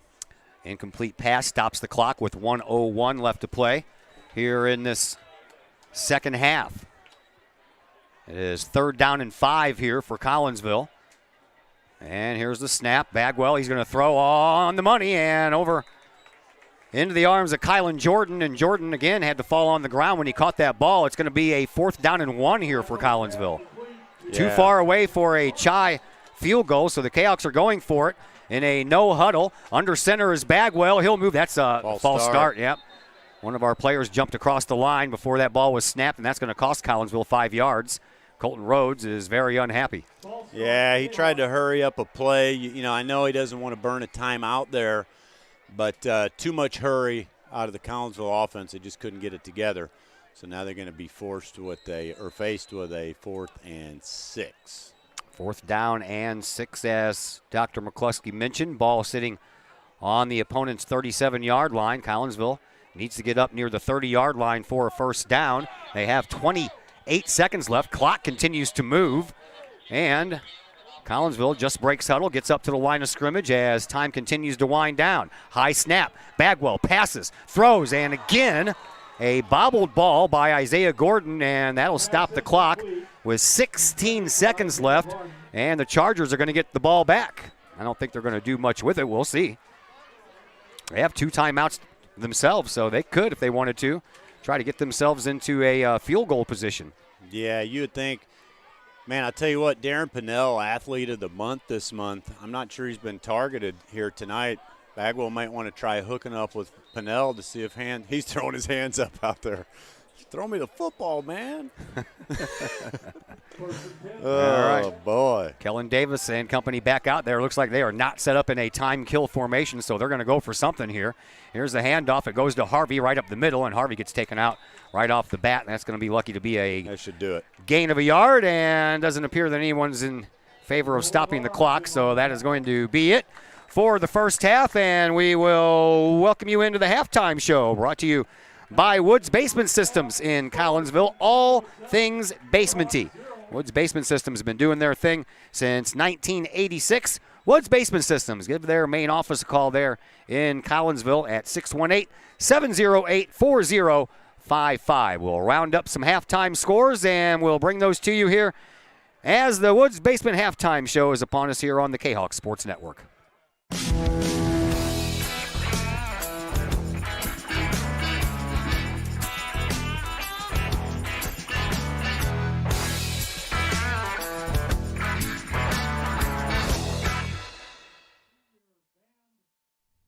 Just because we're adults doesn't mean we don't have toys, am I right? If your adult toys consist of boats, campers, or RVs, then you need to call the GASA storage team of professionals. Winter weather in the Midwest can be quite harsh, and finding a place to properly store those expensive toys for winter can be just as rough as a Midwest winter. That's where the GASA storage team comes in, with outdoor self-storage and covered storage for your toys. They even have tractor-trailer parking. Conveniently located at Horseshoe Lake Road and 111 in Pontoon Beach. GASA Storage, for the safe storage of all of your toys. Contact the GASA Storage Team, gasastorage@gmail.com, or call today, GASA Storage Team, 618-797-6100. The Times-Tribune, Madison County's longest-running leading independent newspaper. The Times-Tribune covers Troy, Collinsville, Maryville, and all the villages and communities of Madison County. From area city halls to sports, including the Collinsville Kahawks and Unit 10 District news. The Times-Tribune covers that and more. The Times-Tribune is a weekly hometown newspaper published every Thursday, and a one-year subscription is only $40 for the printed and online editions. For more information, call the Times-Tribune at 618-667-3111, online at timestribunenews.com, or follow them on Facebook at Times-Tribune. Looking to buy a new home or sell your current home? Trust the Blaylock Group of eXp Realty with all of your real estate needs. The real estate market is hot right now, and you can trust the years of experience the Blaylock Group brings to the table. The Blaylock Group can help you find your dream home, or they can help you get top dollar for your current home. Give Peyton or Emily Blaylock a call today at the Blaylock Group of eXp Realty, 618-780-4622. That's 618-780-4622. The Blaylock Group of eXp Realty. The people of Illinois welcome you. The folks in Collinsville, Illinois, well, they want you to stick around for a while and enjoy the sights, the fun, the food, and of course, the Collinsville Kahawks. The city of Collinsville is a proud supporter of the Collinsville Unit 10 School District. So welcome to Collinsville. Come on over, catch a Kahawks game, or enjoy some of the new places to eat, shop, and have fun. There's plenty to do for the young and the young at heart. Enjoy Christmas at the Collins House during the holidays, tunes that bloom in the warm summer months, and more. There's plenty to do in Collinsville, so come on over for a bit. The folks in Collinsville would love to see you. For more information, go to www.collinsville.org. Looking for a little bite to eat in a nice, friendly establishment before heading out to a game? Look no further than Elsie's Pub in Caseyville. Just blocks from Collinsville High School, Elsie's Pub is the pub of choice for Kahawk fans, before, after, or even during Kahawk games. Elsie's Pub features a wide variety of traditional bar food, like burgers and fries, chicken wings and chicken strips, appetizers like pepper jack mac and cheese bites, fried pickles, and green beans. Plus, they have salads, fish, shrimp, and more. Elsie's Pub also features an outdoor patio, a gaming room, weekly poker tournaments, and a pool table, plus enough TVs for all the sports fans. And Elsie's Pub shows Kahawk games live, as well as Blues and Cardinals games. Elsie's Pub, 605 North Main Street in Caseyville, right across the intersection from All Pro Tees. Call for carry-out orders at 618-855-9007 and on Facebook at Elsie's Pub. Elsie's Pub, Kahawk fans' pub of choice. Lakeside Roofing in Collinsville. Let the professionals at Lakeside Roofing protect your most important investment, your home or business. Have the elements taken a toll on your roof system? Notice a leaking roof? Maybe it's time for a free roof inspection. Regular maintenance can extend the life of your roofing system by 10 years or more. Lakeside Roofing is your winning team for commercial and residential roofing systems. Lakeside's all-star professionals have installed, repaired, and maintained hundreds of roofs on both sides of the river. Call Lakeside Roofing today at 618-344-2800 or 314-241-5253 or online at lakesideroofing.com. Lakeside Roofing, celebrating 50 years of serving the metro area. Choose experience, choose Lakeside.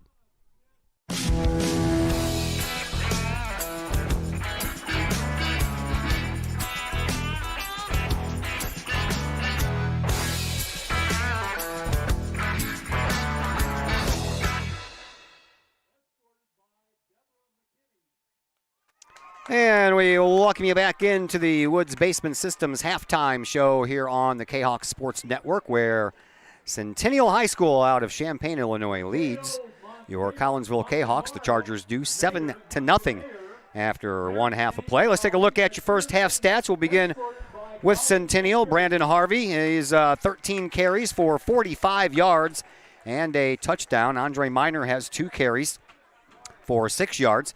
And Kellen Davis, the quarterback, has carried the ball 5 times for 30 yards. Through the air, Davis has completed, 2 for 12 yards, 5 passes for 8 yards. Let me get this right. 5 of 8 for 12 yards. And those passes went to Jacob Bailey, caught 1 pass, got 2 yards, and then fumbled it. Brandon Harvey caught a pass for 4 yards. Kodiak Pruitt, Anthony Caceres, and P.I. have each caught a ball, and each one of them gained a total of 2 yards, and Centennial was penalized 3 times for 20 yards in that first half. For Collinsville, been a little rough sledding. Jerry Richardson has ran the ball 5 times for 23 yards, and he's lost a fumble. Ethan Bagwell has the same results except for the fumble loss. He also has 5 carries for 23 yards. Through the air, Bagwell has completed 4 of 10 passes for 15 yards and an interception. And Colby Anderson and Ryan McIntyre have caught 1 pass each. Anderson's was for 4 yards, McIntyre's for 5, and Kylan Jordan has caught 2 passes for 6 yards, and Collinsville has been penalized 3 times as well, only they got penalized 15 yards. Let's take a look at your halftime scores. We'll begin with soccer. The regional playoffs begin next week. Well, they're already underway, actually. For Collinsville, the Kahawks are going to be hosting here Wednesday, and the play-in game took place tonight in Quincy. Granite City had to travel up to Quincy to take on the Blue Devils, and the Blue Devils came out on top 5-1 in that contest. So Wednesday evening at 5 o'clock, Collinsville will take on Quincy in the first game of that day's action, and Edwardsville will take on Alton in the second game, and the winners on Wednesday night will meet for the championship on Saturday, 1 week from tomorrow. How about some football scores? Little Southwestern Conference action. O'Fallon taking care of Alton right now by a score of 21-0. East St. Louis and Edwardsville, we told you that a little while ago, was 0-0. Well, now it is East St. Louis 6 and Edwardsville 0. Waterloo handling Triad right now at halftime, 13-7. Quincy Notre Dame is all over Granite City at the moment, 15-0. Mount Vernon has a 7-0 lead on Centralia. That's the team we'll be playing next week at Centralia. Anna Jonesboro over Madison right now, 6-0. Highland over Mascoutah by a score of 21-0. Jerseyville over Civic Memorial right now by a score of 6-0. And earlier in the day, the Cleveland Guardians beat the New York Yankees by a score of 4-2 in extra innings, and that series is tied 1-1. That's the one I know off the top of my head. That's not written on the paper, so that's what we got going on here. It's senior night for the band members. They are being introduced to the crowd along with their parents. We will take another break here on the Woods Basement Systems halftime show, and when we come back, we'll let you listen to a little bit of the Collinsville Kahok Marching Band, as they have had quite the busy day after performing in St. Louis, one of 64 schools to compete at the Bands of America Super Regional down at the Edward Jones Dome, downtown St. Louis. So they've had a long day, and they're about ready to finish things up here. And we'll let you listen to a little bit of the world-famous Collinsville Kahok High School Marching Band after a timeout here on the Woods Basement Systems halftime show on the Kahok Sports Network.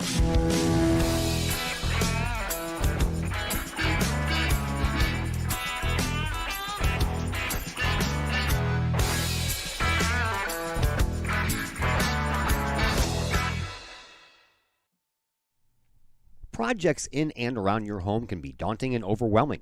Take the stress out of those projects and let AW Indoor and Outdoor Solutions do all the heavy lifting.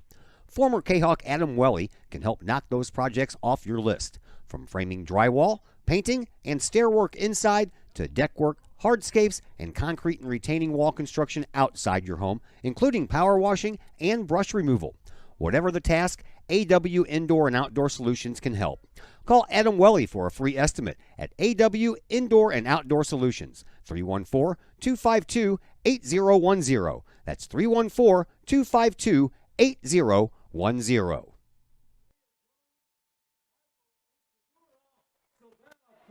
Once again, welcome back to Kahok Stadium here on the campus of Collinsville High School. And here is your world-famous Collinsville Kahok High School marching Kahawks. And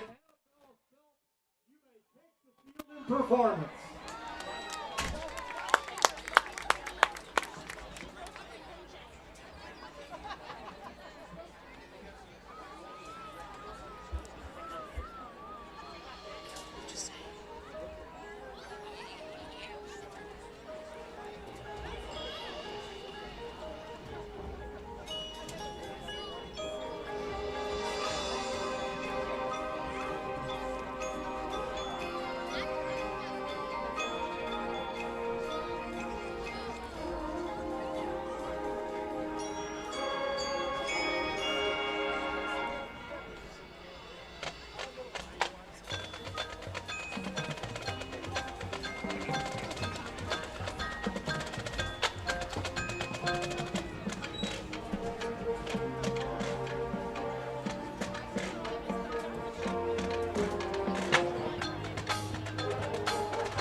ladies and gentlemen, your Collinsville Kahok High School Marching Band. Hope you enjoyed that. In the Woods Basement Systems halftime show, another break comes your way, and we're back with third quarter action in just a moment here on the Kahok Sports Network.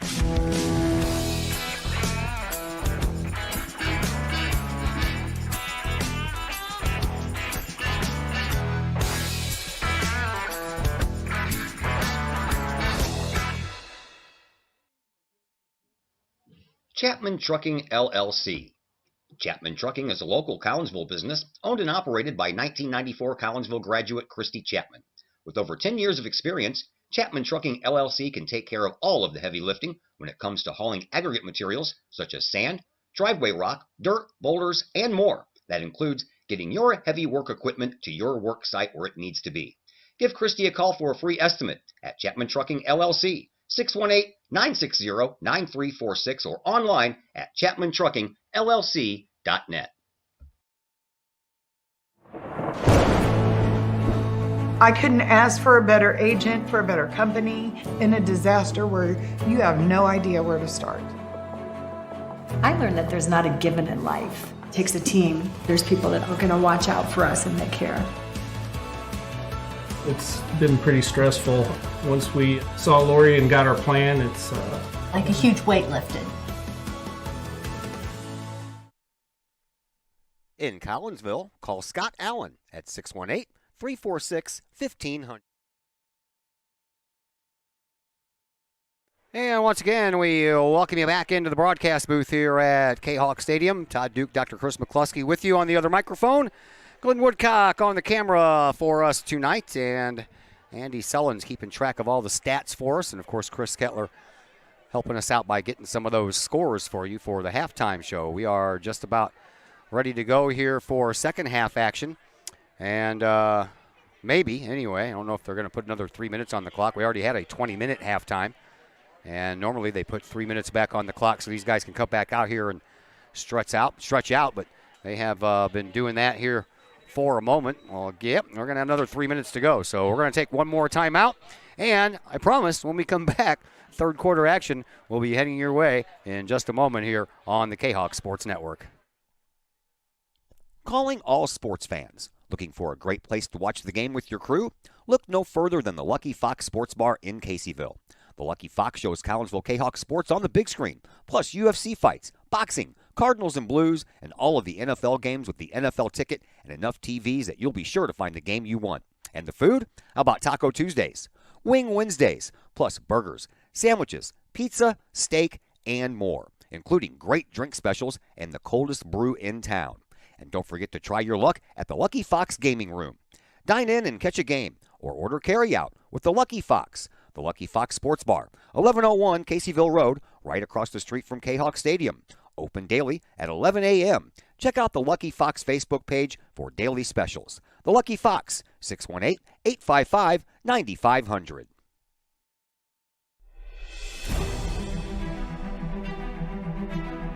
At Visionary Wealth Advisors, we empower you to see your future before it's your future.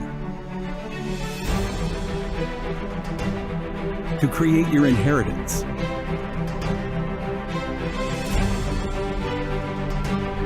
To build your vision. To anticipate the known and unknown. And to find potential in both.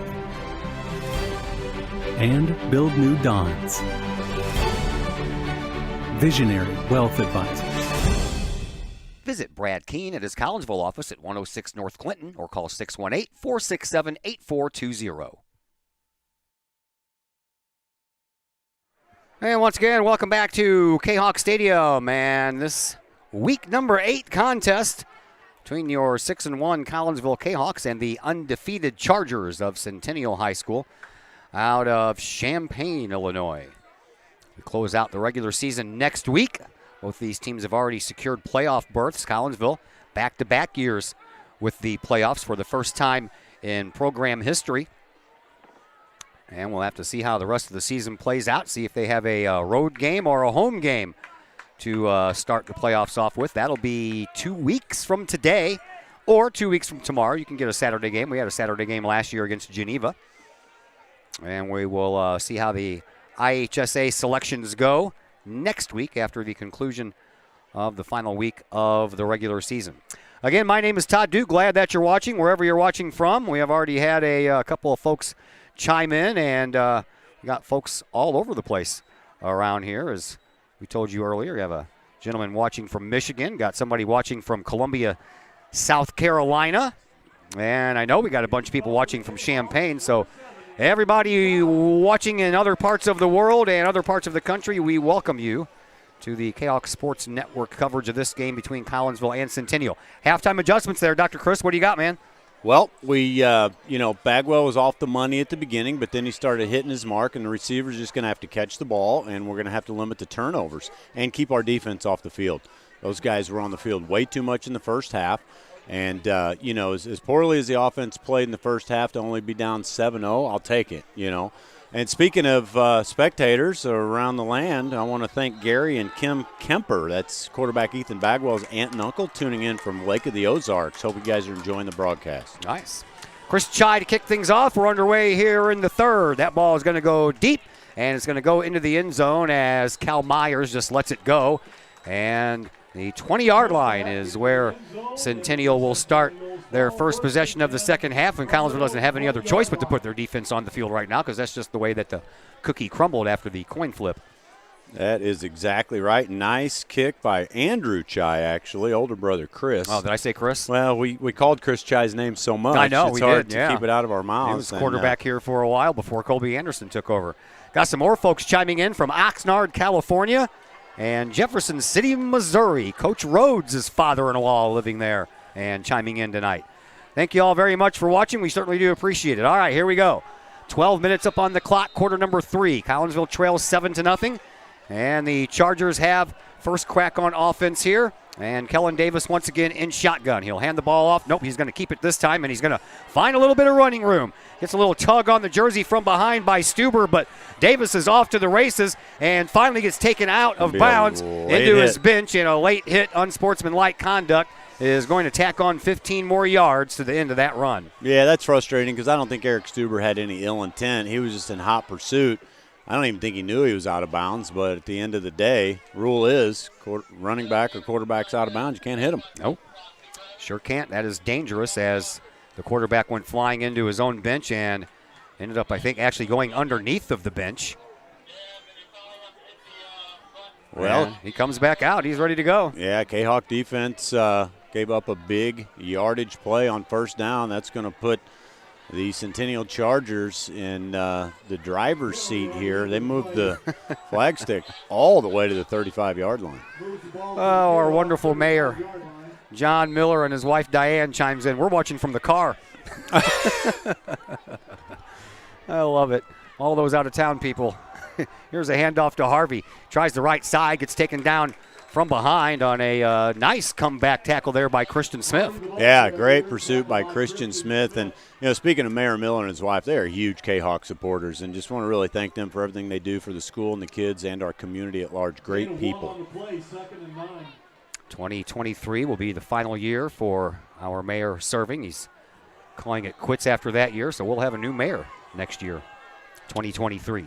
Yeah, Mayor Miller's been here a long time, done a lot of great things for the city. That's my basketball watching buddy. He and I go up and watch, we watch high school basketball together, and now we go up to SIU and watch Rayshawn Taylor, and he'll be getting fired up here soon. Sure will be.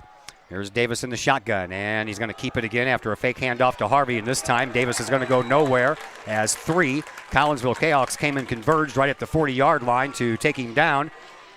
One of those was Collinsville's very own Roland Arms. Yeah, Mr. Roland Arms came in hot pursuit. Here we go with another big third down. Haven't they all been big third downs at this point? Every single one of them have been. They have been in a game like this. They just all are, right? So probably look for Centennial to go to the air here. So let's see what Collinsville's cornerbacks and safeties can dial up into coverage. Jacob Bailey, the lone wide receiver on the far side, 2 on this side. That's the side that he goes to, and he overthrows the coverage and It's a good thing he did for Collinsville because Donovan Chambers was wide open down the middle. Wide open on a skinny post route, and quarterback had all day to throw. I mean, he just simply overthrew that ball, so Collinsville gets away with one. But credit them on the second and third, or the first and second down for some huge plays by our linebacking core. Yeah, so that big gain there on first down and the 15-yard unsportsmanlike conduct penalty didn't come back to hurt the Kahawks, at least as of yet. And I want to remember this. Harvey, the running back, is the punter. It's 4th down and 14. I don't think they would do a fake here on 14 yards to go for a first down, but it's not a bad idea. It is not. Harvey at the 50-yard line. He'll let that ball go. It's angled toward the far sideline. Richardson's going to give it chase, and that ball is going to go into the end zone for a touchback. That was real close over there to being down inside the 5-yard line. And I think that Collinsville dodged a bullet there. Yeah, that was a good effort by that young man. I can't see his number. Yeah, He's over there jumping up and down. Saying, man, I almost got that. I was trying to follow his number too, but he ran head first right back into the bench, and now I have no idea who he is. Yeah, whoever you are, young man, great effort. Yeah, that was good. All right, 10:08 left to play here in this third quarter. Collinsville sporting a goose egg on the scoreboard right now, and they need to get some offense going on here. See if they made some offensive adjustments here at the halftime as they bring it out 1st and 10 from their own 20-yard line. Yeah, we're going to have to get to the edge or throw the ball successfully. There is an edge pass to Colby Anderson. He's got a blocker up front. Pennell Anderson gets taken out of bounds at his bench. And then a little unsportsmanlike going back and forth there with the man who pushed him out of bounds, Donovan Chambers. I believe he smacked the ball out of Colby's hands. You know what, though? They ended it with a fist pump. So yeah. Good for them. You know, football is a high-energy sport. And, you know, I like the way we put the ball in senior Colby Anderson's hands there, right? Yeah. You know, trust your guys, right? Anderson had just one catch in that first half for just 2 yards. This time they'll bring Anderson over into the far side slot, and they'll leave Pennell over here by himself. 3 wide receivers on the far, and Bagwell's going to keep it. He'll go right around the left-hand side, and he'll get tripped up from behind by Rico Carter. And if Carter wouldn't have tripped him up with that grab of the shoe, Bagwell might have gotten a first down. Yeah, and Collinsville got away with a false start there. Our receivers on the right side were not set when we snapped that ball, so glad we got some positive yardage out of that play. Bring up second and, what, 7? Second and 7. Gain of 3 on the play. Collinsville breaks huddle. They'll send Kylan Jordan over onto the far side as a wide receiver. They have Ryan McIntyre in the slot over there, and Pennell and Anderson over here on this side. Handoff goes to Richardson. He goes up the middle. He breaks through the initial line, and then he gets pushed backwards. It'll be a gain of about 3 on the play, and it's going to bring up a 3rd down and 4 situation here for Collinsville. Yeah, it's a little frustrating because the Centennial linebacking core is so good, but you're going to have to, at times, run the ball at them to keep them honest so that you can open up the edge and the receivers. So Collinsville did that, and they did a good job of stopping Richardson. So here we go again. What am I going to say? 3-2-1 over on the far side. Big 3rd down play coming Big up here. 3rd down. There's a snap, and Bagwell throws. He's got Pennell for a first down up to the 50-yard line. Move the chains. Kahok first down. There's the target to Pennell we've been looking for. Darren Pennell's had a great year, athlete of the month. Again, trust your guys. Put it in your veterans' hands. So great play call by Coach Colton Rhodes. Great ball by Bagwell. And sure-handed Darren Pennell is good for a first down. First down and 10. They put the ball on the Collinsville 49-yard line. Slot receivers, McIntyre on the far side, Anderson over here on the near side. Bagwell in shotgun, throws to the far side. He's got McIntyre open. McIntyre comes down, and there's a flag on the play in the backfield. That's going to come back. It'll be a Kahawk hold. And I don't know what happened over there, but Centennial comes away with the ball, and I believe that the referee, I'm not sure if he's saying it was down or not. I thought he was down. Now, we've got a player down as well. A lot of chaos on the field right now. That's the man who caught the ball there, Ryan McIntyre. He heard somebody say he got a knee in the back. And now we have multiple flags on the field. One over there on the far side, one over here near the 50-yard line. So we'll have to wait for all this to get ironed out. This is going to take a while. Probably. Did you pack a lunch? So I thought McIntyre was down, but I did see the ball get coughed up. I don't know that they whistled him down before the ball was coughed up. This is where you want instant replay. Yeah, I know. But we don't have it. It's also where you want a microphone on the referee. Oh, boy. Well, Amanda Bauer went out there to check on McIntyre, but she came right back. He said he was okay, but he was kind of holding that back when he came up. So the referee going to make the call right now. You think it's a hold or illegal block. The referee's walking the correct way for us. I hear you there. So hopefully it was maybe a face mask? Not really sure. At any rate, looks like Collinsville is going to keep the ball. Our defense is on the field. Holding. Declined. Then a illegal block. And it is first down. We did turn it over. So our fourth turnover of the night. Another fumble. Whoo, baby. Not how you want to start the second half. No. Had the ball moving in the right direction. Things were finally starting to look good, but another Kahok turnover, their fourth of the night. 2 interceptions and 2 fumbles by Collinsville here tonight. Puts Davis back on the field, and he gets taken down from behind. And a big quarterback sack there by Christian Smith for the Kahawks. That's going to be a loss of about 8 on the play. Man, credit Kahawk defense. I did just get a message from a spectator said it was a fumble. He fell on the defensive player, so he wasn't down. He coughed it up before he was actually down. Somebody has better eyes than I do. Well, they're watching the zoomed-in coverage over here by Glenn. I'm up in here in the booth looking, a good 80 yards out there. Yeah. So thank you for that insight. Yeah, appreciate that. All right, 2nd down and 5. Loss of 5 on that quarterback sack. Here's Davison shotgun again, and he'll hand the ball off to Harvey. Harvey tries that left tackle once again, puts on a spin move, gets a little bit more room, and he'll end up picking up 7, but that's going to bring up a 3rd down and about 8 to go for a first. Yeah, credit Roland Arms for coming in there on pursuit and slowing down the Centennial running back to set up another big 3rd down. Might as well just put that on a loop. Right? Big 3rd down coming up. My goodness. Offense and defense are all big 3rd downs. Because they have all been long. We've either had 3rd and 7, 3rd or 8, 3rd and 9, 3rd and long. We've not had a 3rd and 1. 2 wide receivers on the far side, empty over here on this side as far as wideouts go.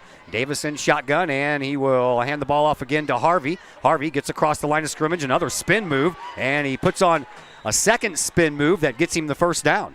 Yeah, we had him stop short. Kobe Anderson down on the ground right now. I think he's just frustrated he missed that tackle because we had Harvey stop short of the first down. And credit Harvey for keeping those legs pumping, and that is a huge first down for Centennial. Sure is. Moves the ball up to Collinsville's 41-yard line. Fresh set of downs for the Chargers. 6.5 minutes to go here in this 3rd quarter. It remains a 7-0 game. And it keeps Collinsville's defense on the field. Yeah, it does. And I'm telling you, wear and tear and fatigue is going to play a part if we can't get our offense on the field more this half. Only touchdown was scored about 3 minutes into the 2nd quarter, and so far that's held up. Here is Minner, and Minner tries the outside and picks up about 2 yards before he's finally brought down. That'll bring up a 2nd down and 8. Man, great play by number 5, junior Darren Pinnell. We had him stopped in the backfield. He got away, and he would have broke loose if Pinnell hadn't come from the cornerback position and made that stop.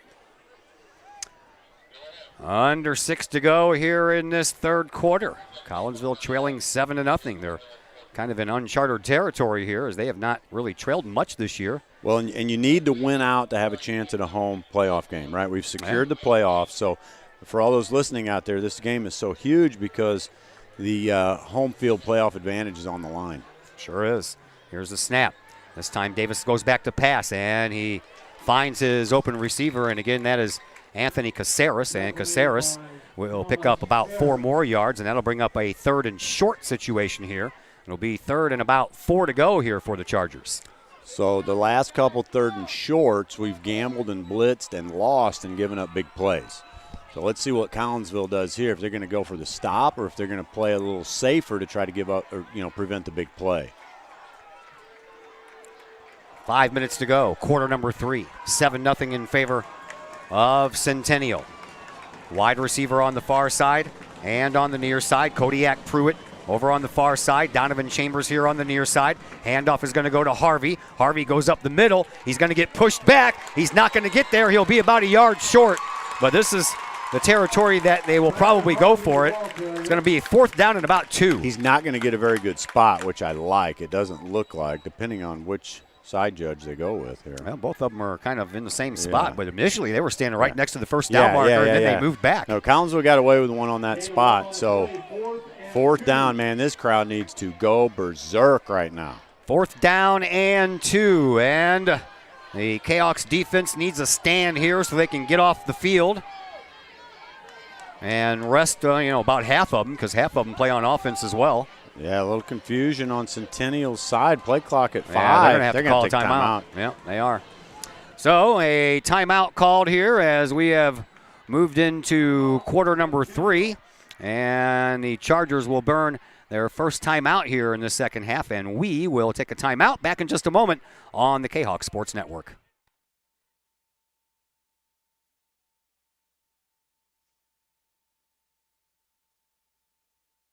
Hello, everybody. This is Mike Ogle with Ogle Auctions, and we hope you are enjoying tonight's game, and go Kahawks. Hey, check us out. Every Sunday night, we have an online auction at www.ogleauctions.com. Everything from grandma's china to grandma's motorcycle helmet, it's all here at Ogle Auctions every Sunday night at 7 p.m. Check us out, and we will see you soon.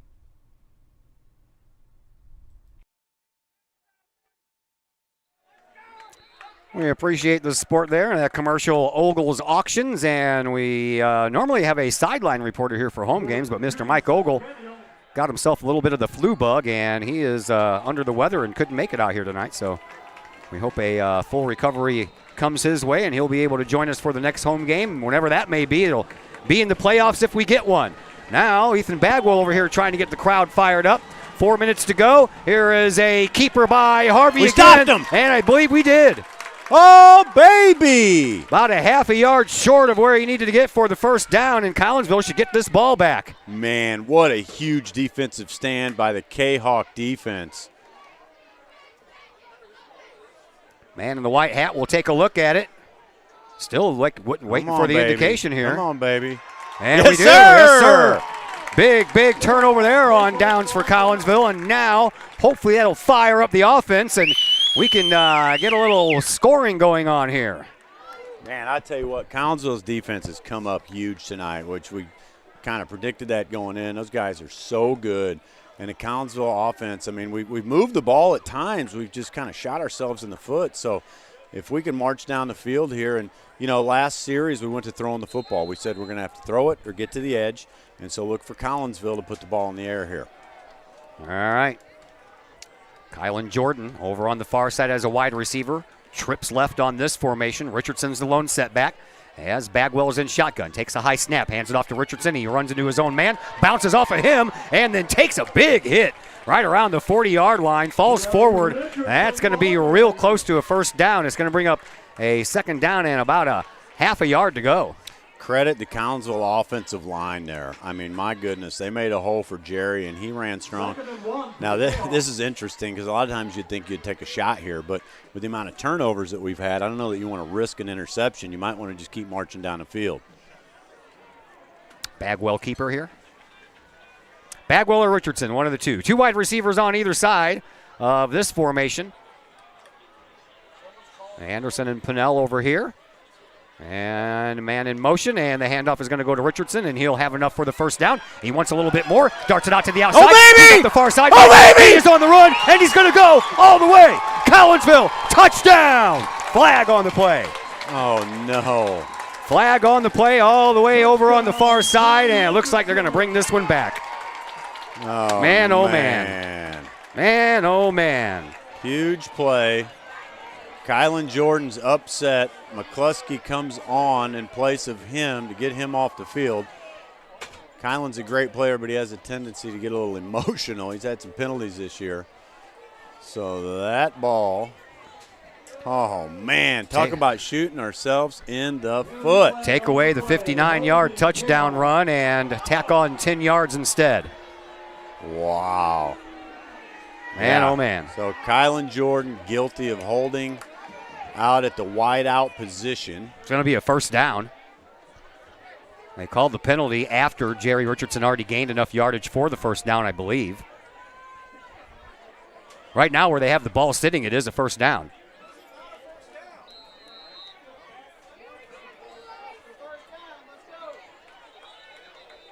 Yeah, they're trying to get all that figured out right now. Weird. They don't even realize it. They don't even realize that it is a first down.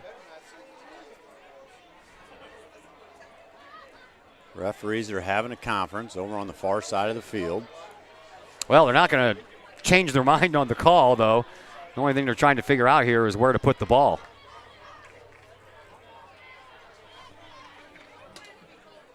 Jayhawks picked up a first Yeah. down on that play. All right, finally got that one right. Jayhawks do pick up a first down on the play.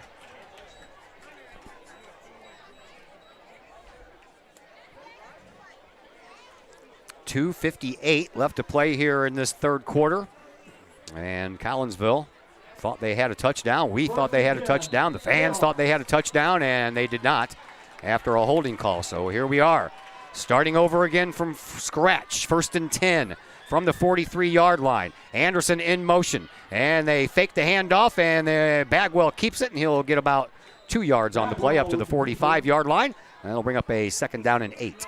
Yeah, Bagwell turned the ball upfield instead of running off tackle. That is going to be a short gain. But Collinsville's offense just cannot catch a break here tonight. So hopefully we can bust loose. And, Colby Anderson continues to be wide open out here in the slot/wideout position. Oh, he's giving him about football. 15 yards. Yeah. There is a There throw it to, is. and he dropped it. Dropped it. Oh, another drop pass. Tell you what, man, drop passes, tripping over your own feet, and penalties are just killing us here tonight. It is just almost unbelievable. He knew he was wide open. Oh, yeah. He just tried to take off running before he could catch the football. So 3rd down and 8 here for Collinsville. Ball on their own 45-yard line. And if this game ends up like it is, it'll be a story of the Kahawks couldn't get out of their own way. No, that's for sure. Shooting themselves in the foot over and over again. But we got a long way to go. We do. Bagwell rolls out to his left, looks, throws, and has Pinnell.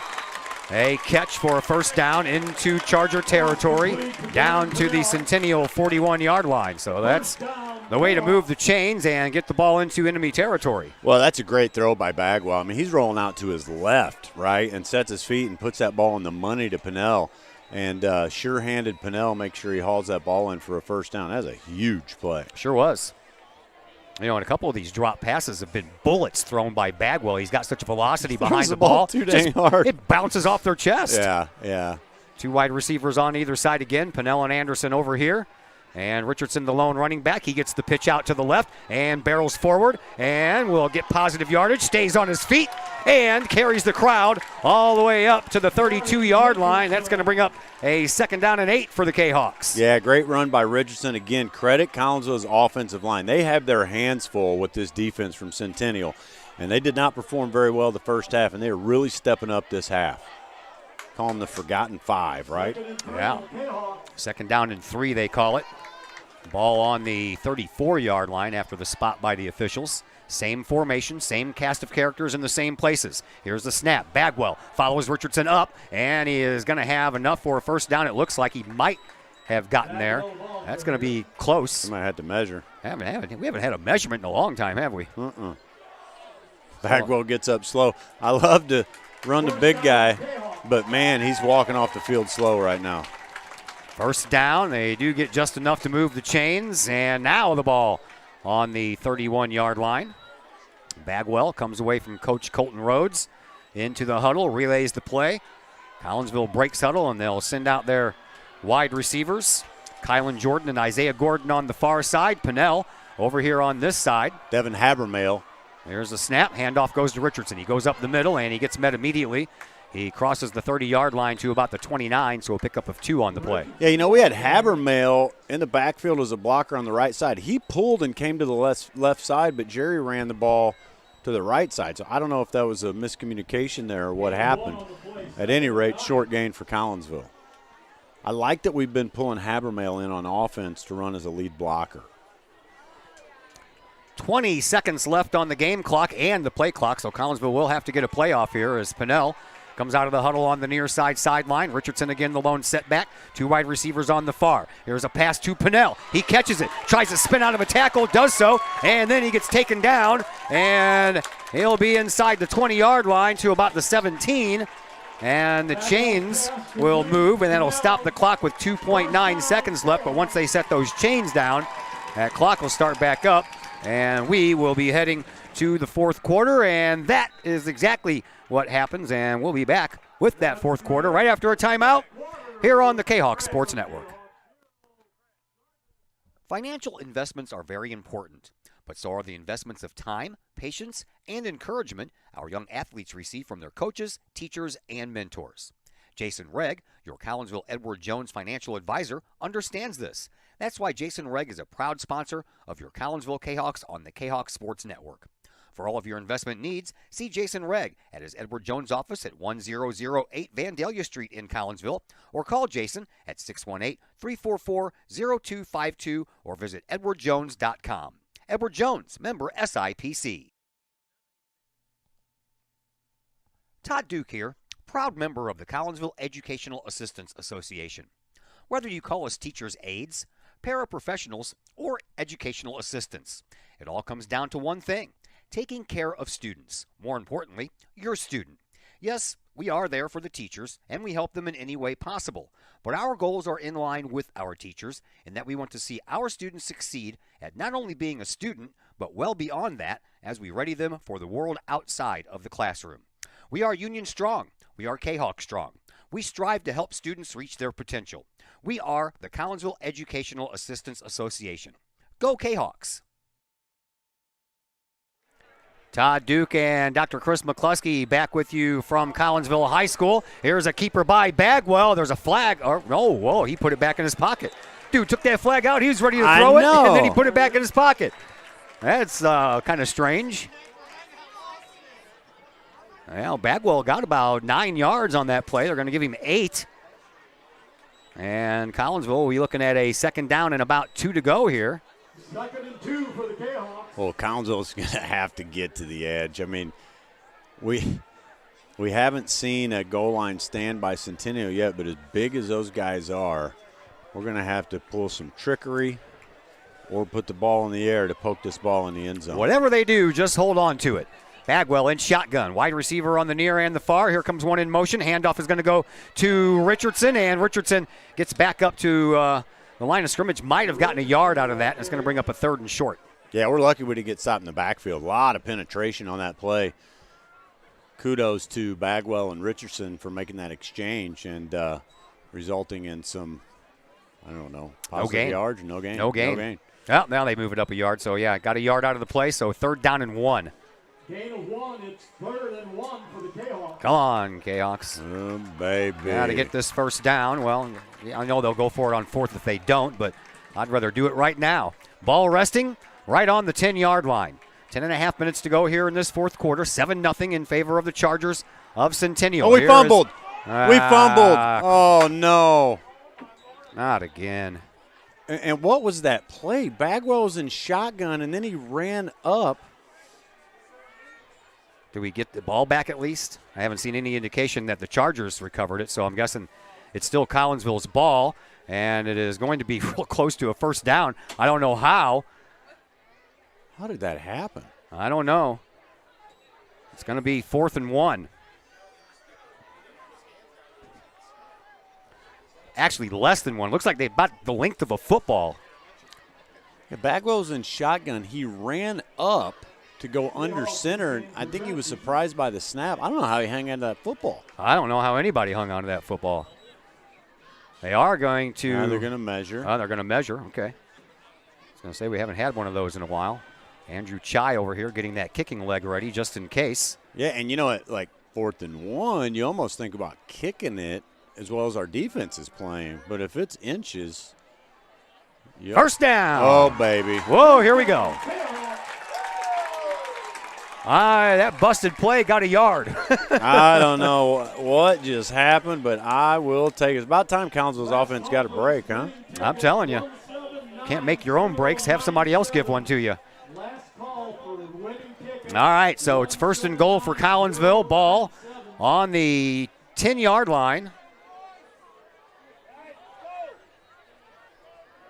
Boy, this is where play calling comes in, huh? See what got to Coach secure the ball, man. Colton Got to Rhodes secure the ball. up. Three wide receivers on this near side, one on the far. Snap, Bagwell, pass. Oh! Touchdown! DP5, touchdown! My, what a snag by Darren Pinnell. Bagwell throws a bullet. Darren Pinnell lays out and makes an incredible catch, and he's out there flexing. Good for you, Darren Pinnell. You just earned that Athlete of the Month accolade. That brings the game to within 1 point for Collinsville. Boy, I'll tell you what, I've never been more worried about an extra point in my life than I am worried about this one. Oh, man, what a catch by Darren You are Pinnell. not kidding, man. On the dive, body stretched out, lands in the end zone, touchdown, DP5. Here's the kick. It is on the way, and it is good, and we are tied. Yes, sir. Here comes Darren Pinnell. He is jumping off the field after an incredible catch and a great ball by Bagwell. He put that ball where only Darren could catch it. You are not kidding there. All right, timeout on the field after the touchdown. We'll take a timeout as well. We're back in just a moment here on the Kahok Sports Network. Mike's Automotive in Collinsville is a T3 certified tire dealer and so much more. Sure, Mike's Automotive has tires. They can also help with making sure your entire vehicle is road ready, from belts and hoses to preventative maintenance like oil changes and tire rotation. Plus a lot more than that. Mike's Automotive has 3 locations to choose from. Mike's Automotive in St. Louis and Millstadt, and Mike's Automotive in Collinsville at 1150 St. Louis Road, just blocks from the high school. Or call Mike's Automotive at 618-345-0611. Mike's Automotive in Collinsville. Back here at Collinsville High School, Darren Pinnell hauls in a 10-yard touchdown, only his second touchdown through the air on the year, but boy, what a big one it is. We are tied 7-7, and we still have 9:58 left to play here in this fourth quarter. So big play there as Collinsville gets their touchdown through the air. And we are knotted at 7 as Andrew Chai gets ready to kick things off here as Centennial will get the ball back. And we're locked at 7-7 right now. Speaking of 7, number 7 kicks out. That's a knuckleball, man. That one falls on the ground and it's still down. And at the last second, after 2 tries, the return man, that is Anthony Caceres. Did you see that ball knuckle? I did. Man, that was crazy. That was, yeah. Fumbled it twice and almost cost him. Boy, that would have been big. I feel an energy shift in the building, right? So if Collinsville's defense comes out and makes a big stop, Collinsville's offensive line's playing really well. Collinsville could do some things here. So this is a huge defensive stand by the Kahok defense. First down and 10 for the Chargers from their own 22-yard line. 9:54 left to play here in this fourth quarter. We're tied at 7. As the Chargers break huddle, Donovan Chambers lines up as a wide receiver on the far side. Jacob Bailey over here on this side. Harvey, the lone setback. Davis takes the snap, hands it off to Harvey. He gets kind of pulled from behind and stretched that jersey out, but he'll pick up about 3 yards on the play. Yeah, well, you know Centennial's going to ride their horse, right? That Harvey kid is a great football player, so Collinsville's kind of keying on him. And though he got some positive yardage, Collinsville will take that on a first down. Yeah, Harvey came into the night 5 yards shy of 1,100 yards for the season. Yeah, he's a smart player. He's a patient player. And look for him to probably get the football again. Harvey stands offset over the right-hand shoulder of Davis. Davis in shotgun, takes the snap, hands the ball to Harvey. He's going to get smothered from behind, and he'll go down in a heap as Devin Habermill once again in there on that tackle for Collinsville. Yeah, Collinsville sniffed that ball out. I mean, can't blame Centennial for putting the ball in Harvey's hands, but we all knew it was going to happen. So credit Collinsville's defense for bringing up another third down. Big third and long. It's 3rd down and 8 here for Centennial. Ball on their own 24-yard line. Collinsville can stop them here. Kahok should get really good field position here, but first things first, got to make the stop. 3 wide receivers on the far side, 1 on the near. Harvey moves over to the right-hand shoulder of Davis. Here's the snap. Davis back to pass. He throws, and it's going to be a first down. Yes, sir. Nice out pattern by number 4. That's Bailey. Jacob Bailey. Ball was on the money by the quarterback.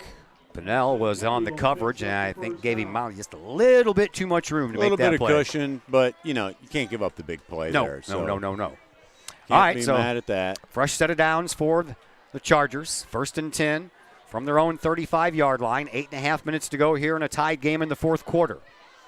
Davis in shotgun once again. This time Harvey over to the left. He'll get the handoff. He'll go up the middle, and he'll get positive yardage. Get about half of what he needed, so a gain of 5 on the play. Yeah, again, we had him stopped in the backfield, number 4, Thomas Hare. But Harvey, man, he just keeps those legs pumping, and he turns nothing into something. Very impressive football player. 2nd down and 5 on the play. Davis heads all the way over to the sideline to get the play call from his head coach, Kyle Jackson. And he brings it back to the huddle. And the clock continues to click. I mean, they are really burning some clock. Oh, it's a fast-moving game, man. It's not even 9 o'clock yet, and we're already down to 8 minutes to go in the fourth quarter. But we are tied. We might have some extra football here tonight. Who knows?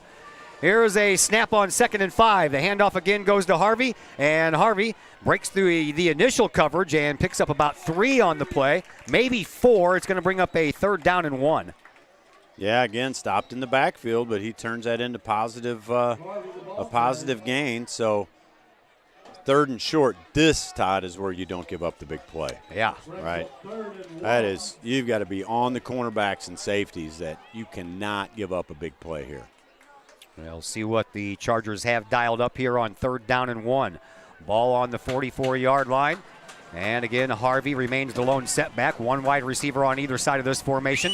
Kahok showing blitz. They bring him, and Davis gets out of it with a run. And he is on his way, and a touchdown saving tackle by Mondre Kroom will keep that one from heading to the end zone as Kroom brought him down at the 28-yard line. Yeah, 3rd and short, Kahawks gambled. We blitzed Isaiah Norton from the linebacker spot, and that was that big play that we were talking about.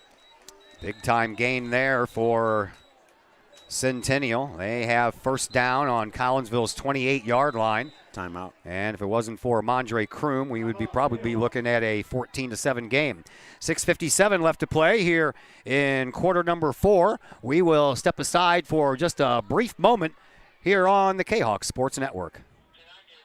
Your home is where you feel happy, safe, and secure. So if you see signs of foundation problems like cracks or uneven floors, worrying is natural, and getting it fixed is crucial. Woods Basement Systems understands. We've been solving foundation worries since 1986. Woods experts have the training and equipment to make permanent repairs. So stop worrying, because with Woods, it's fixed forever. Foundation problems don't get better with time, they get better with Woods, the all things basement-y experts. Call or go to woodsbasementsystems.com today.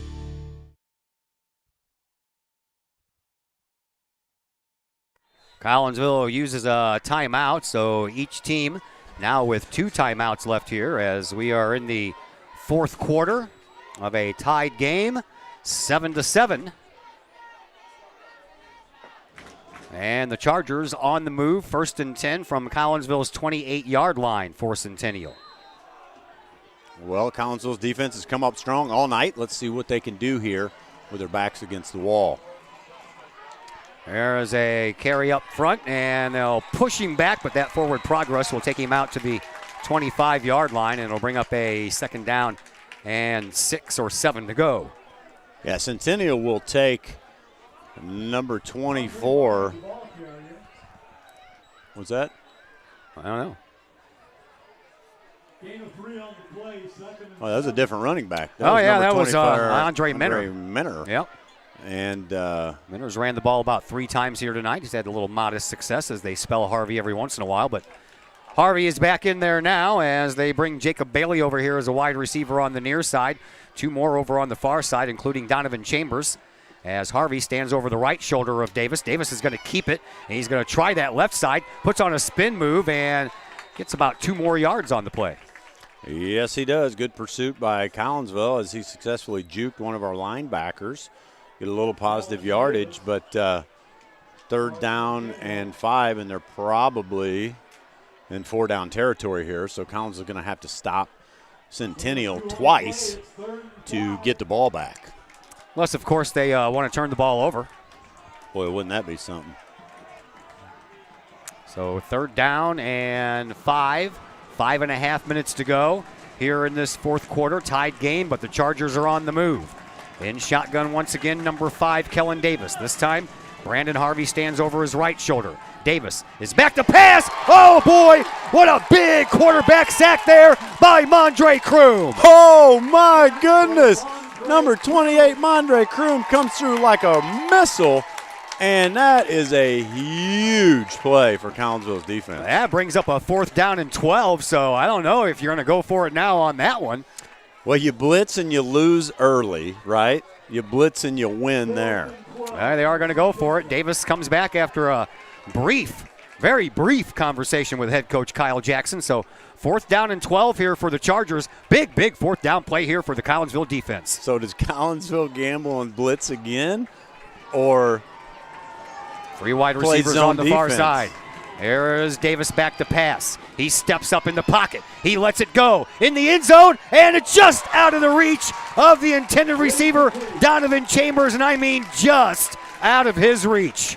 Woo! Oh, man, the tension is high here at Kahok Stadium. He laid out for that ball, we too, had man. Good pursuit. Quarterback throws a great ball just about 6 inches too far, and that's going to result in a turnover on downs, man. Credit Kroom with that huge quarterback sack. Not kidding there, man. 4.5 minutes to go here in this 4th quarter. Collinsville will get the ball back on their own 30-yard line, so they've got to drive 70 yards or so to put some points on the board, and probably they want to chew up as much time as they can while they do it. Well, we mentioned that we'd probably see a good ball game tonight. It is a good ball game, that's for sure. 3 wide receivers over here on the near side, 1 on the far side. There's Bagwell back to pass. He's looking far side. He's throwing far side. He's got Pinnell.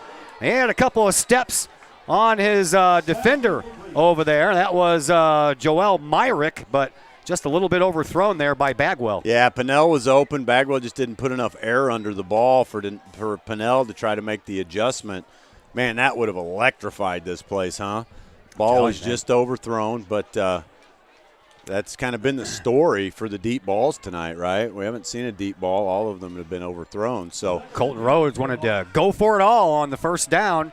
Now Collinsville will have to settle in and drive the ball down the field methodically. 2nd down and 10 here for Collinsville. Bagwell in shotgun. Richardson's the lone running back, and a fake handoff to him. Bagwell keeps it, goes up the left side, and he'll pick up about 3 yards on the play. Yeah, modest gain by Bagwell, and that brings up another big 3rd down. Big 3rd down and about 7 to go here for a 1st down for Collinsville. They need to get it up to the 40-yard line. I mean, you almost have to look for Colby Anderson or Darren Pinnell here, or you put the ball in Richardson's hands and see if he can make something happen, but I think that's a little more of a gamble. DP5 lines up as the lone wideout on the far side again, and a throw to him. There it's he caught. is. 1st down. Nicely done there by DP5. He gets the ball all the way up to the 46-yard line. Yeah, you go to your guy, right? Darren Pinnell's on fire right now. He's got single coverage. He's one-on-one. The cornerback cannot cover Darren. Bagwell throws a nice ball, and that keeps Collinsville alive here in the 4th quarter. Big 1st down pickup there by the Kahawks. Ball on their own 46-yard line. Fresh set of downs. Clock starts up after the chains move. 3:25 left to play here in this 4th quarter. 2 wide receivers over here on the near side, 2 more on the far side. Richardson is the lone running back. Bagwell takes the snap, rolls out to the left. Got Richardson in front of him. And Bagwell, he's going to throw, and he throws it right through the hands of its intended target, Isaiah Gordon. And I don't know, man. I think Bagwell should have kept going. Nobody could have caught that ball. He threw that ball 93 miles an hour sidearm. Yep. And, he should have just kept that ball and got positive yardage, because that also stops the clock, and that's what you got to think about. Like, we need to be chewing up clock here. So a misfire on a 1st down play. Once again, Collinsville 2nd and 10. And this time the ball on their own 45-yard line. 3:09 left to play here in this 4th quarter. We're tied 7-7. Collinsville breaks huddle.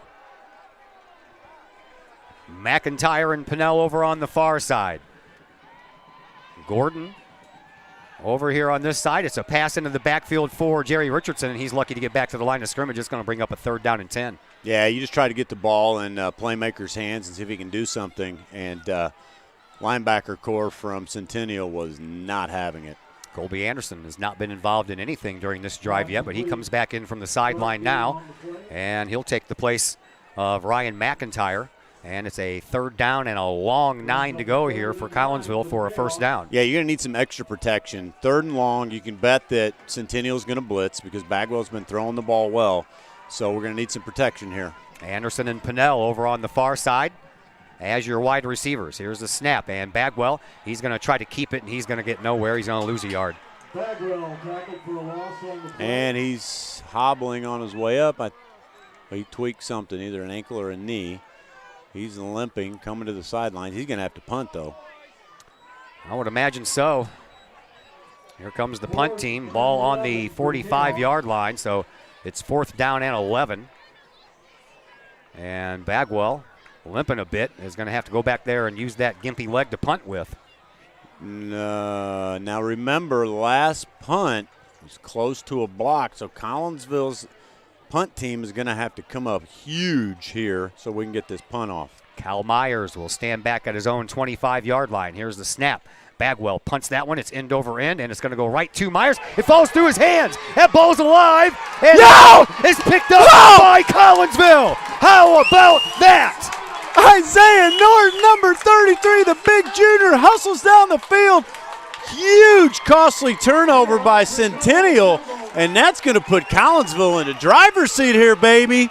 Already in the red zone. The Kahawks will get the ball with 94 seconds left to play here in this 4th quarter, and you couldn't ask for anything better than that. Oh, my. Credit Bagwell with, stepping up, making a great punt, and just a really costly mistake by the return team from Centennial. And here's the deal. We're already in field goal range for Andrew Chai. I know. You better not throw this ball. No. You need to run this ball, chew up clock, and make Centennial use their 2 timeouts. And go from there. 1:34 left on the clock. Here's the snap. Bagwell, well, we're going to stop the play. Timeout? I don't know if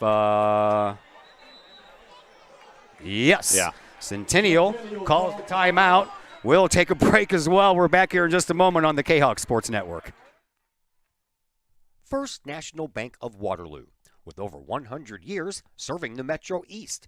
Visit First National Bank of Waterloo at their Maryville or Collinsville locations for all of your banking, mortgage, and lending needs. Why? Super low closing costs, low construction loan rates, and they do so much to support our local communities. When you need a loan, call the Collinsville team at First National Bank of Waterloo at 618-345-1121 or visit their Maryville or Collinsville locations or online at fnbwaterloo.bank. First National Bank of Waterloo, member FDIC, and equal housing lender. Back here at Kahawk Stadium, 1:33 left to play here in this 4th quarter. I don't know how we lost a second, but we did. All right, 1st and 10 for Collinsville. Ball on the 17 of the Chargers. Kahawks trying to pull out a victory here. Here's the handoff to Richardson. He'll go up the middle. All you got to do is hold on to the ball, man. Hold on to the ball. Yeah, that's right. Just found out up here in the booth that the normal returner from Centennial is hurt, so they've been mixing and matching guys. And they had a sophomore back there and just could not hold on to the football. So he just barely hit his fingers. Yeah. You know? Credit Collinsville's punt team. I mean, they were downfield. They were ready, right? All right, 1 minute to go here in this 4th quarter. Collinsville gained a yard on the play, 2nd down and 9 from the 16-yard line.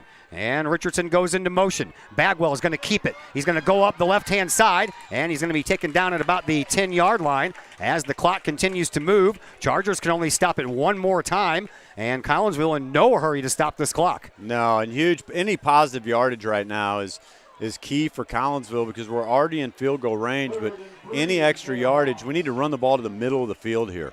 They place it on the hash marks anyway, don't they? In high school, maybe. All right, we're down to 25 seconds. 3rd down and 3 here for Collinsville. Under center now is Bagwell. He will bark out some signals trying to catch him offside, and not going to happen, so Collinsville is going to go ahead and take a timeout. We're just going to stay here for the rest of this game for these timeouts. We have 19.3 seconds left. Collinsville facing a 3rd down and 3. The ball on the 10-yard line, which would be pretty much a chip shot here for Andrew Chai. I'd like to see him get a couple more yards on the ground, make it just a little bit easier. Yeah, absolutely. I mean, like you said, Collinsville just has to hold on to the football. And, I mean, with as big as our guys are, you never know. You might, if you can get to the second level, you might get a first down here.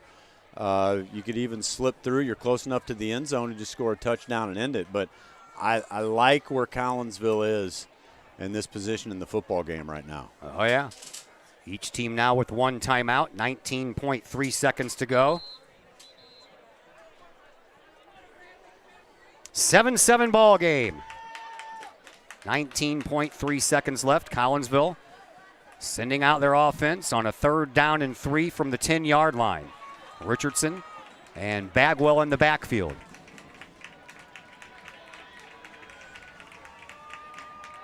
Here's the snap. Bagwell's going to go back to pass. Throw the ball. Bagwell, if you're going to do something, whew, man. Why? You just lost 5 yards on that play. Now we're going to switch hash marks, and Collinsville is going to let the clock run down and call a timeout with 3 seconds left to go here in this 4th quarter. Here we go.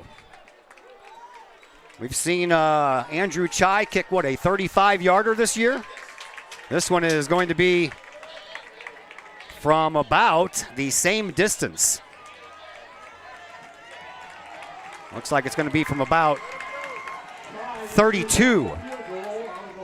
This one to win the game. Right now, the Chargers haven't even come out and taken their place on the field. I don't know if they called a timeout or not, but they're all huddled up over there on that far side as the Kahawks are out of timeouts.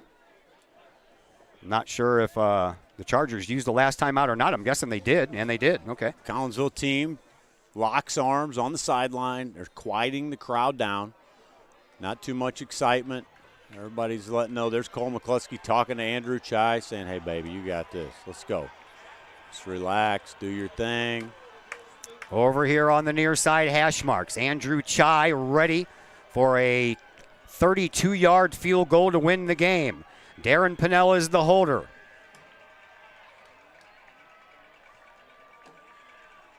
What's the referee doing?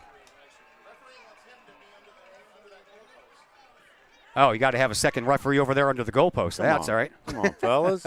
Come on, fellas. Making everybody sit around and wait here. Right. All right, now everybody's in their places. Now we're ready to go.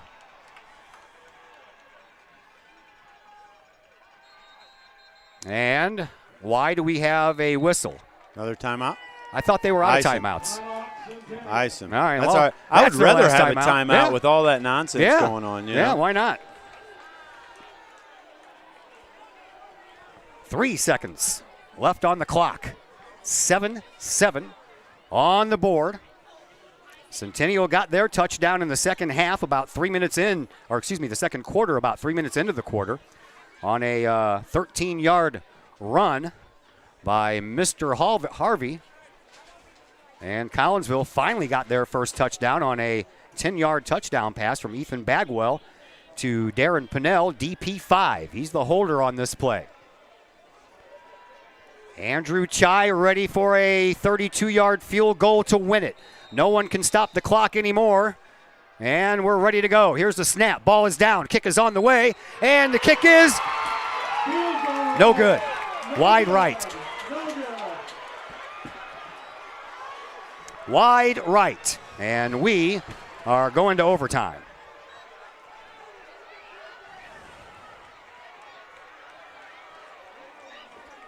Well, here we go. Yep. The drama builds, right? Kick was just no good. It was wide right. A lot of penetration there, and that's a lot of pressure for a kid. You know what I mean? But I hear you. Here we go. We are going to, you called it earlier, Collinsville's team's going to huddle up here and regather their thoughts and their energy because we have a brand new football game, Todd. That we do. Andrew Chai has been, that spot on all year long. Boy, that's got to be tough for him. Throwing the ball and losing 5 yards on that last play. I wish Bagwell would have just thrown it incomplete and just, be done with it. But he slid down 5 yards behind the line of scrimmage. So we will be putting 3 minutes on the clock. We're going to have 3 minutes in between regulation and overtime. So we are going to step aside here for just a little bit while we collect ourselves as well. And we'll be back here in just a moment on the Kahok Sports Network. Collinsville Barbecue Supply, home of Code 3 Spices, is first responder owned by proud Kahok alums. Located at 302 East Main Street, Collinsville Barbecue Supply is one-of-a-kind barbecue headquarters that focuses on everything barbecue and cooking, providing the best American-made barbecue grills, in-person class instruction, smokers, rubs, sauces, accessories, and cooking expertise from professional barbecue experts, including an in-house chef and pit master. Code 3 Spices provides award-winning rubs and sauces that support our nation's first responder and military organizations that focus on providing aid to the fallen, suicide prevention, and PTSD awareness. Stop by and see the guys at Collinsville Barbecue Supply for all of your cooking and grilling needs. Collinsville Barbecue Supply, home of the 4-time World Championship Patriot Sauce. Learn more about their products and mission in giving back to those who serve at collinsvillebarbecue.com. Got vinyl? Rich's Record Emporium in Uptown Collinsville can take care of all of your vinyl needs and more. You can peruse through thousands of records, from country to hard-to-find jazz, and classic rock is always in stock at Rich's Record Emporium. Used vinyl, new vinyl, and hard-to-find vinyl. Don't forget to check out the audio room at Rich's, where you can check out the latest in audio gear, from new top-of-the-line speakers to turntables and receivers, plus all of the accessories. Rich's has t-shirts, record cleaners, turntable needles, wall art, and so much more. If you can't find what you're looking for at Rich's, they will do their best to find it for you. Don't forget to mention seeing this ad on the Kahok Sports Network for a 10% discount at checkout. Rich's Record Emporium, 131 West Main Street in Collinsville, or call 618-795-1333 or online at richesrecordemporium.com. Herald Square and Cold Herald, two great additions to the Collinsville landscape. Next to the Old Herald Brewery and Distillery, Herald Square is the new outdoor multi-use event space in Collinsville. Concerts, fun and games, farmers markets, and so much more. Herald Square, a great space for Collinsville's future. And just off of the square's turf, Cold Herald, old-fashioned scooped ice cream, gelato, house-made recipes, and premium-sourced products. If you're over 21, ask about the good stuff at Cold Herald. Watch Collinsville grow. Herald Square and Cold Herald, only in Collinsville, Illinois. Back here at Kahok Stadium, Todd Duke, Dr. Chris McCluskey with you.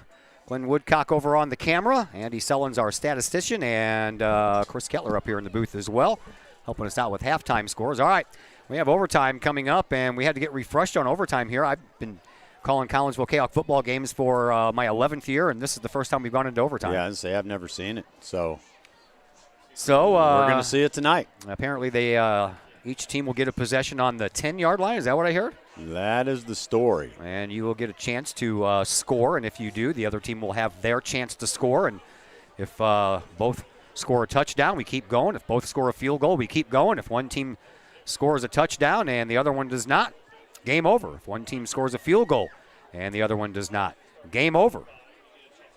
Andrew Chai is down there right now, still keeping that leg going, as we'll have a coin flip out here at midfield. This is when you need Mr. Ogle out here with his wireless mic out there in the middle of it. Put him down there all the way in there, right? Yeah, it doesn't pick up all the way out there anyway, so wishful thinking anyway. So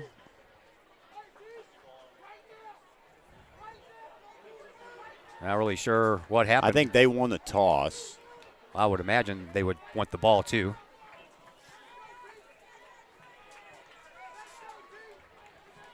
Collinsville defense will come on the field.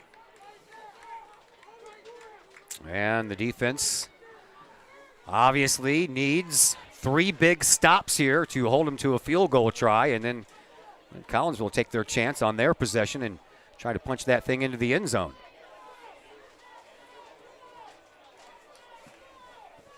Ball gets placed on the 10.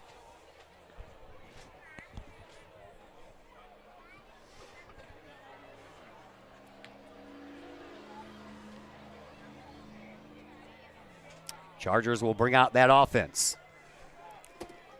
Collinsville's defense will go protect the end zone.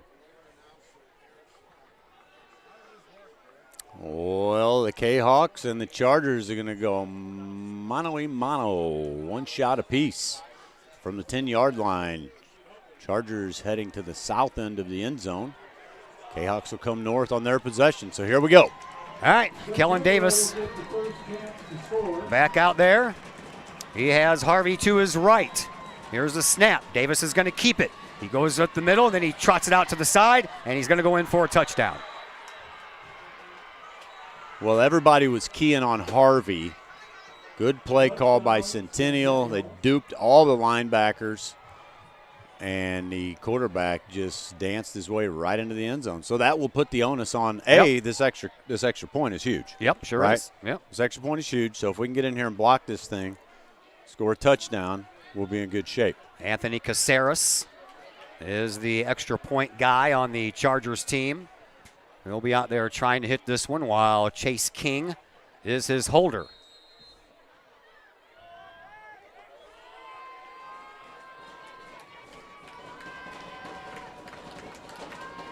Fans come alive. Here's the snap, high snap, ball down, and the kick is on the way, and the kick is good. So now Collinsville will have to come down and try to match. So Collinsville will get the ball back on the north side of the field on Centennial's 10-yard line. Or no, we're going to go on the same side of the field? I believe so. Oh, interesting. Interesting. That would take too long, man, to keep on going back and forth like that. I guess so. Yeah. Well, here comes your Kahawk offense. All right. Let's see what the Kahawks have dialed up here on the offensive side of things. They've been struggling tonight, the offense has. But finally figured it out there toward the end. 9:58 left to go in the fourth is when the Kahawks finally scored their first touchdown. Had a chance to win it as time expired, but a missed 32-yard field goal has us into overtime.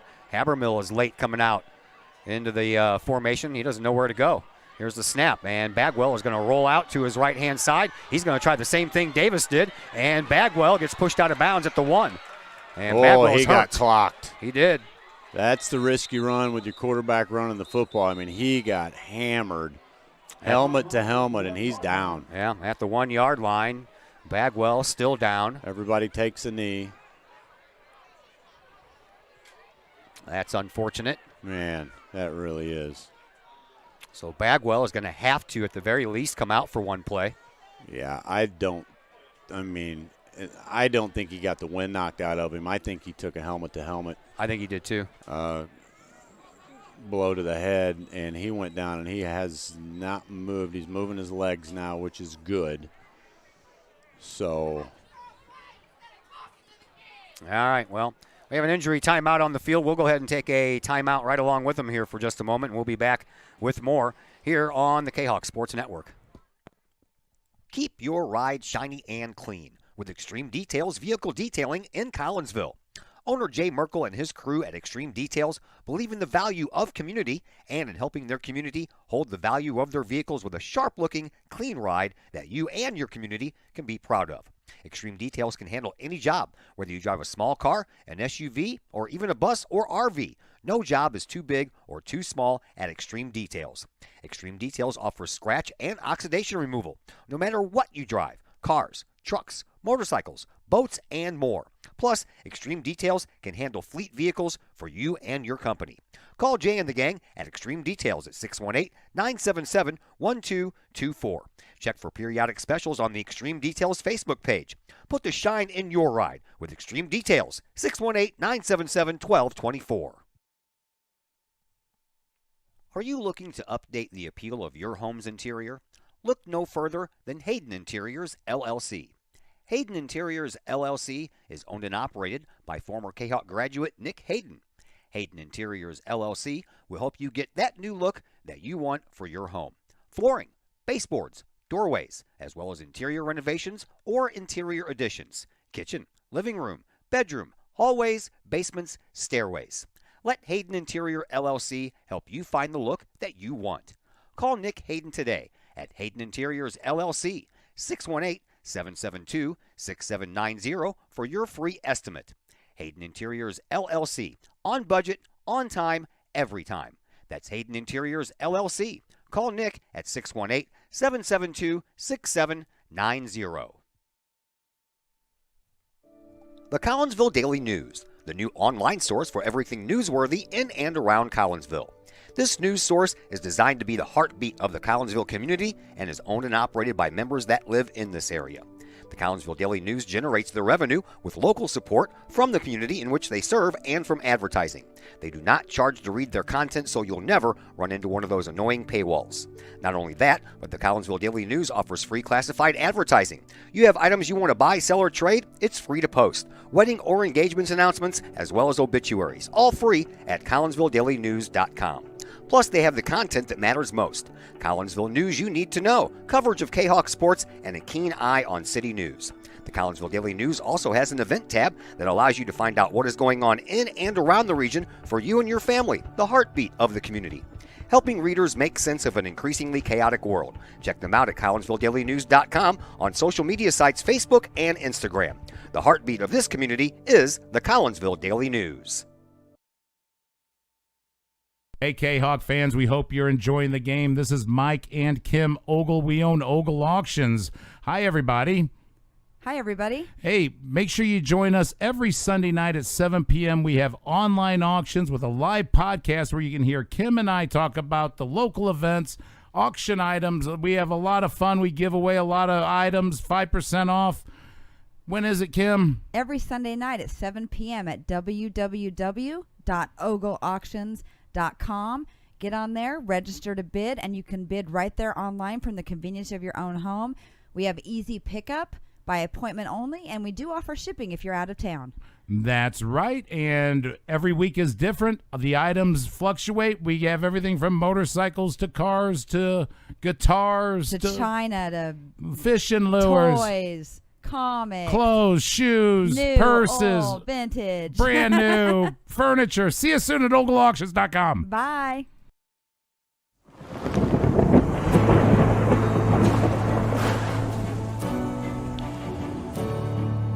I couldn't ask for a better agent, for a better company.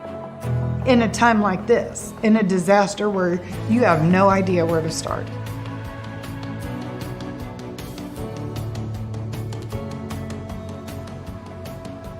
I learned that there's not a given in life. It takes a team. There's people that are going to watch out for us and that care. It's been pretty stressful. Once we saw Lori and got our plan, it's a lot better now. It was like a huge weight lifted.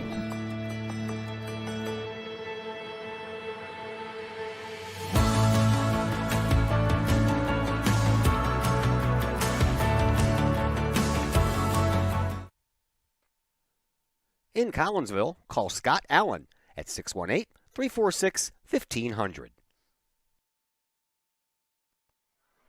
Well, folks, back here at Collinsville High School, nothing good to report here, as Ethan Bagwell, the quarterback, took a vicious hit over on the sideline at the 1-yard line, and he is still down on the ground. They asked for a defibrillator to come out just a couple of minutes after that, and now the ambulance is on the field, and right now they are still tending to Ethan Bagwell and have not seen him move, but that's more because there are so many people around him. Wouldn't be able to see anything anyway. But that's where we stand right now. Bagwell not in that great a shape, and everybody's kind of in a hush-hush here at the stadium, and you kind of hate to see these things happen. After he laid still, Todd, I did see him move his legs up in the air, and that's a very, very good sign, because he certainly took a blow up high, which you worry about, the head and the neck. They called for the defibrillator, but I did not see them use it. I saw him open it, but I did. That was the first worry I had when they're calling for a defibrillator, which means usually his heart stopped beating. Yeah, so the good news is they've got him on the ground and they're not rushing him into the ambulance. So they're going through all the neurological exam right now. They're going to test all the cranial nerves. Again, he was moving his legs, which is a great sign. So you hate to see a guy down, but, for where we are right now, there are at least some positive signs that I've seen coming from the field. Well, we can only hope for the best. We do not want to speculate on anything, but that is where we stand right now. And we are going to go ahead and take another commercial break. And when we come back, we'll come back when we have something to come back to. So we'll be gone until that time here on the Kahok Sports Network. The Junior Service Club of Collinsville has been a proud supporter of KahokSports.com and the Kahok Sports Network from day one. Since 1934, the Junior Service Club of Collinsville has been providing women in the community an opportunity to make a difference with fundraisers and projects, all that go towards helping the needy in Collinsville. If you would like any information on any event sponsored by the Collinsville Junior Service Club, head to Facebook, type in Collinsville Junior Service Club, and then click on the event tab. We thank the Collinsville Junior Service Club for their continued support of the Kahok Sports Network and KahokSports.com. Do you have a big land improvement project that requires some outside help? Call Petroff Trucking Company. The Petroff Companies have been shaping the metro area since 1975. Family owned and operated, Petroff Trucking Company can do the job and do it right. Hauling, excavating, and grading, they do that and more. Petroff Companies also has roll-off dumpster rentals. They also specialize in dirt and rock sales. Petroff Trucking Company can help you develop your land for your needs. Petroff Trucking Company. Check out their website, petrofftrucking.com, or give them a call, 618-797-6100. Petroff Trucking Company, shaping the metro area since 1975. Hi, Purple and White fans. This is Dan Mode, class of 1989. I'm with New American Funding. Myself and New American Funding are proud sponsors of Kahok Athletics. As we have great coaches at CHS on all the courts, fields, and tracks, we like to coach you through the home buying process and refinance process. If there's ever anything we can do, I can be reached at 618-973-5343 or www.danmodeloans.com. Let's support our student athletes at CHS. They deserve the best. Thank you for your time, and go Kahawks.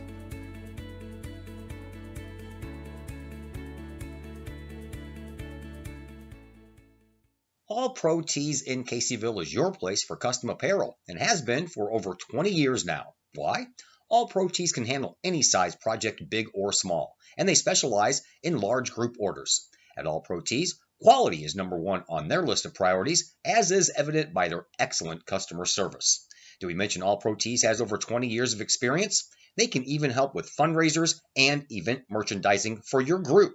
So for all of your apparel needs, for civic groups, sports teams, business outings, or even a family reunion, your apparel needs stop at All Pro Tees. All Pro Tees in Caseyville, right across the street from Kahok Stadium. Online at allprotees.com or on Facebook at All Pro Tees. Or call All Pro Tees at 344-2200.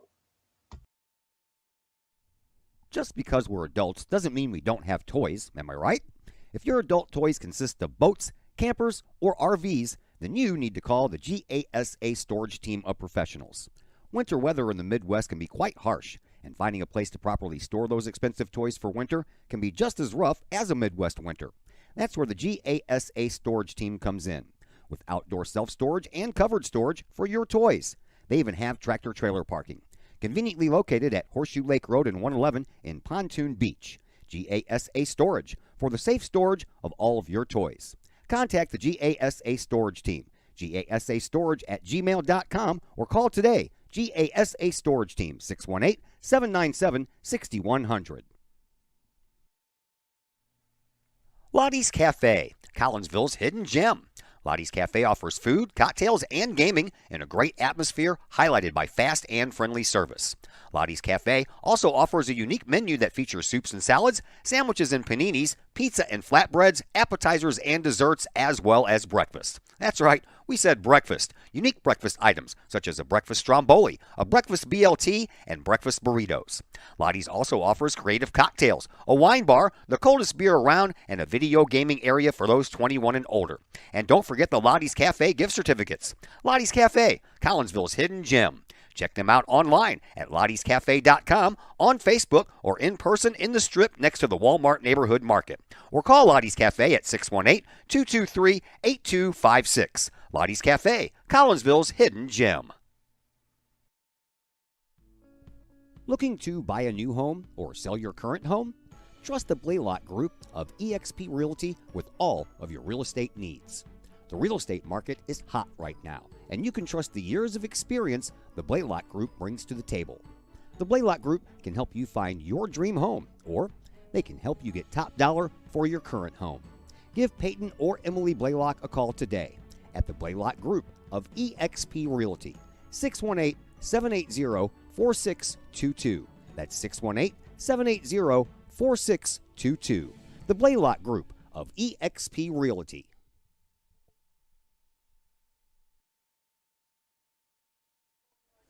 Back here at Collinsville High School, there you see Ethan Bagwell in the back of the ambulance. He did kind of raise his hand up and give a number one sign to the crowd that was cheering for him when they put him in the back of the ambulance. And I got to tell you, man, some of you folks on this feed, you should be ashamed of yourselves. There's a 17-year-old kid who was laying on the ground. They called for a defibrillator in an ambulance, and you all got to be talking on here like my players need to go home because they live 3 hours away.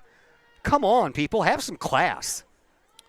Yeah, it's an unfortunate situation, and there's no excuse for that. We want the best for the players on both sides of the ball, and there's an obvious, very serious situation on the field. So hopefully you guys can kind of take a deep breath and regather your thoughts and realize that that's just uncalled for. It's not compassionate, and it's not what high school football is about. No, it's not what being a human being is about either. No. You need to show compassion for fellow human beings, especially when they're 17-year-old kids who just took a big hit on a football field and is getting carted away in an ambulance. Y'all should be ashamed of yourselves. Yeah, again, take a deep breath. Try to gather your thoughts and have some compassion for the boys, the families, the coaches, everybody in this stadium. You could hear a pin drop for the last 15 minutes.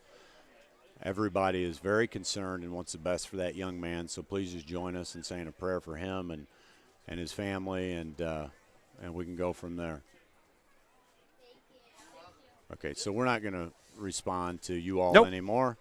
You're not worth our time, and feel free to tune out of our broadcast, and we'll speak to the people who are compassionate human beings and who are supporting these kids and families and faculty and staff. So yeah, well wishes to you. If I could figure out how to turn off the chat in the middle of the game, I would, but that's usually one thing I have to do before the game starts, so can't do it right now. I wish I could. Bagwell took a hit at the 1-yard line and laid on the ground motionless for a while. And I know that his teammates are really worried about him somehow or another. They have to refocus and figure out a way to get the ball in the end zone and get the extra point to tie this thing up to keep it going. Yep. Everybody say a prayer or a well wish for Mr. Ethan Bagwell. But at the end of the game, at the end of the day, there is still football to be played. So his teammates are going to go out here and see what they can do while they take Ethan and check him out and see what the prognosis is. Of course, we wish nothing but the best for Ethan Bagwell. Yeah, he's been best friends with my son for years, and I just saw Cole fall to his knees down there. So his buddies helped him up, and it's an emotional deal. But doesn't appear to be emergent, which is a good sign. Ethan was moving his legs. They did not use the defibrillator. Hopefully they'll take him and run some CT scans and make sure there's no fracture, internal bleeding, and get Ethan back here out on the football field as soon as possible. So Kellen Davis ran in a 10-yard run in overtime. The extra point was good. And it is 14-7 in favor of Centennial. Collinsville will have the ball second down from the 1-yard line. That's where Ethan Bagwell got pushed out of bounds. So we will go from there, as it looks like the ambulance is just finishing up, and they're going to go ahead and go off the field. That means Colby Anderson, last year's quarterback, will come in to take over the quarterbacking duties. You see that grab by DP? Little one-handed grab there as they're just playing catch. Anderson and Bagwell, Anderson and Pinnell. And we'll be back to overtime here in just a moment. Yeah, everybody needs to do what you did. Take a deep breath.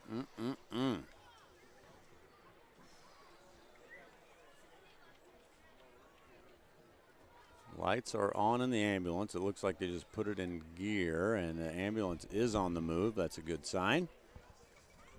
And it's in no huge rush to get out of here, which is another good sign. Yeah. Another round of applause for Collinsville's quarterback, Ethan Bagwell, as he gets taken by ambulance. Well, and Collinsville's training staff, administration, the fire department, all of our firemen are also paramedics. Yep. So really proud of everybody who came to the aid of Ethan Bagwell. All right. We're ready to get back to action here. 14-7 in favor of Centennial. Collinsville has the ball on the 1-yard line, needing a touchdown and that point after attempt to tie this up and send us, so to speak, to a second overtime. No time on the clocks here in these overtimes. So here is Anderson. He'll take the snap and he'll run it in, and he'll be in. Will he? Referee runs up. I thought he got in. I thought he did too. If he would have just jumped, he would have been in. Yeah. But I think they stopped him short. Yeah, they're going to put it down at about the half-yard line, so it's going to bring up third down. Now, he was in shotgun. Yep. And, you're inches away from the goal line. You would think that go under center. Under center, right? Yep. But we're not. We're going to be in shotgun again. You're probably going to give – oh, man, this is nerve-wracking. Sure is. Here is Anderson in shotgun, and again he's going to go, and he is going to get in the end zone this time. Sir. Touchdown. He was not going to be stopped. No, sir. He got stopped in the backfield. He kept his legs pumping. That's good for a touchdown for Collinsville's senior, Colby Anderson. Yep. All important extra point coming up. They're going to talk it over, Todd. Oh, yeah, I don't blame them. I do not blame him. Andrew Chai's on the sideline. I'm almost thinking with the amount of emotion that's been here, you go for two and you win this game. Go for two at home. 87. Cole McCluskey comes into the game. He usually comes in when we need blockers. That's what I'm saying. Chris Keller agrees. Let's go for two and win this. You're probably going to go on a hard count, right, to try to draw them off sides. Yeah, the ball's not going to move. It's going to stay at the 2-yard line. Maybe, I don't think they wouldn't go halfway. I don't think on an extra point you do that. No. Oh, okay. So we'll see what Collinsville wants to draw up here. Because right now, Andrew Chai is still standing on the sideline, locked in his arms with his teammates.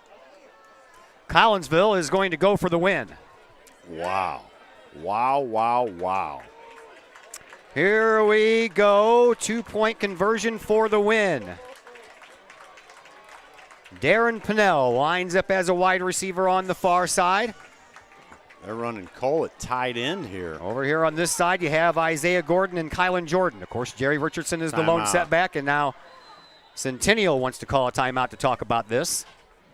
I'm not sure if they knew that we were going for two or not until they trotted everybody out there. So we'll give them their timeout so they can talk about it, how they want to defend it. Yeah, Collinsville goes with a tight formation, which we don't do very often. So, you're probably just going to block down, run Jerry as a lead backer, and try to get Colby in the end zone, right? Yeah, I would think so. I think everybody knows what's going to happen. It's just man on man here, mano a mano. We'll see who's got more grit.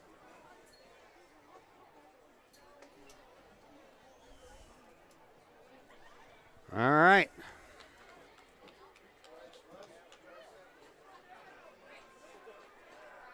Both teams still talking things over.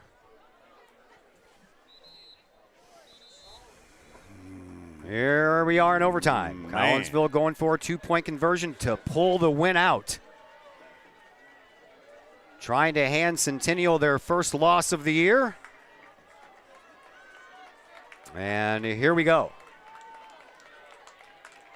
Anderson in shotgun. He'll have Richardson over his right-hand shoulder. 2 wide receivers near, 1 far. In motion is Pennell. Now he comes out in motion. And Anderson rolls. He throws in the end zone. Touchdown! Oh, baby! Oh! What a snag by senior Jerry Richardson for the win! Jerry Richardson jumps in the air about 10 yards, snags that one, gets hit while he was in the air, comes down, stays with the ball. Collinsville wins it 15-14. How about that? Colby Anderson breaks down emotionally on the sideline after making that pass. Oh my goodness. Wow. These boys just showed some grit. Kudos to Colby Anderson, Jerry Richardson. Here come the boys. They're going to come off the field, and my goodness, you guys got a treat tonight. Man, oh man, oh man. They're going to enjoy this for about 5 minutes, and then their thoughts are going to turn to their teammate Ethan Bagwell. Well, I'm going to be on my way to the hospital as soon as I leave here, Todd. That's my guy. Please let me know what's going on when you do. I will.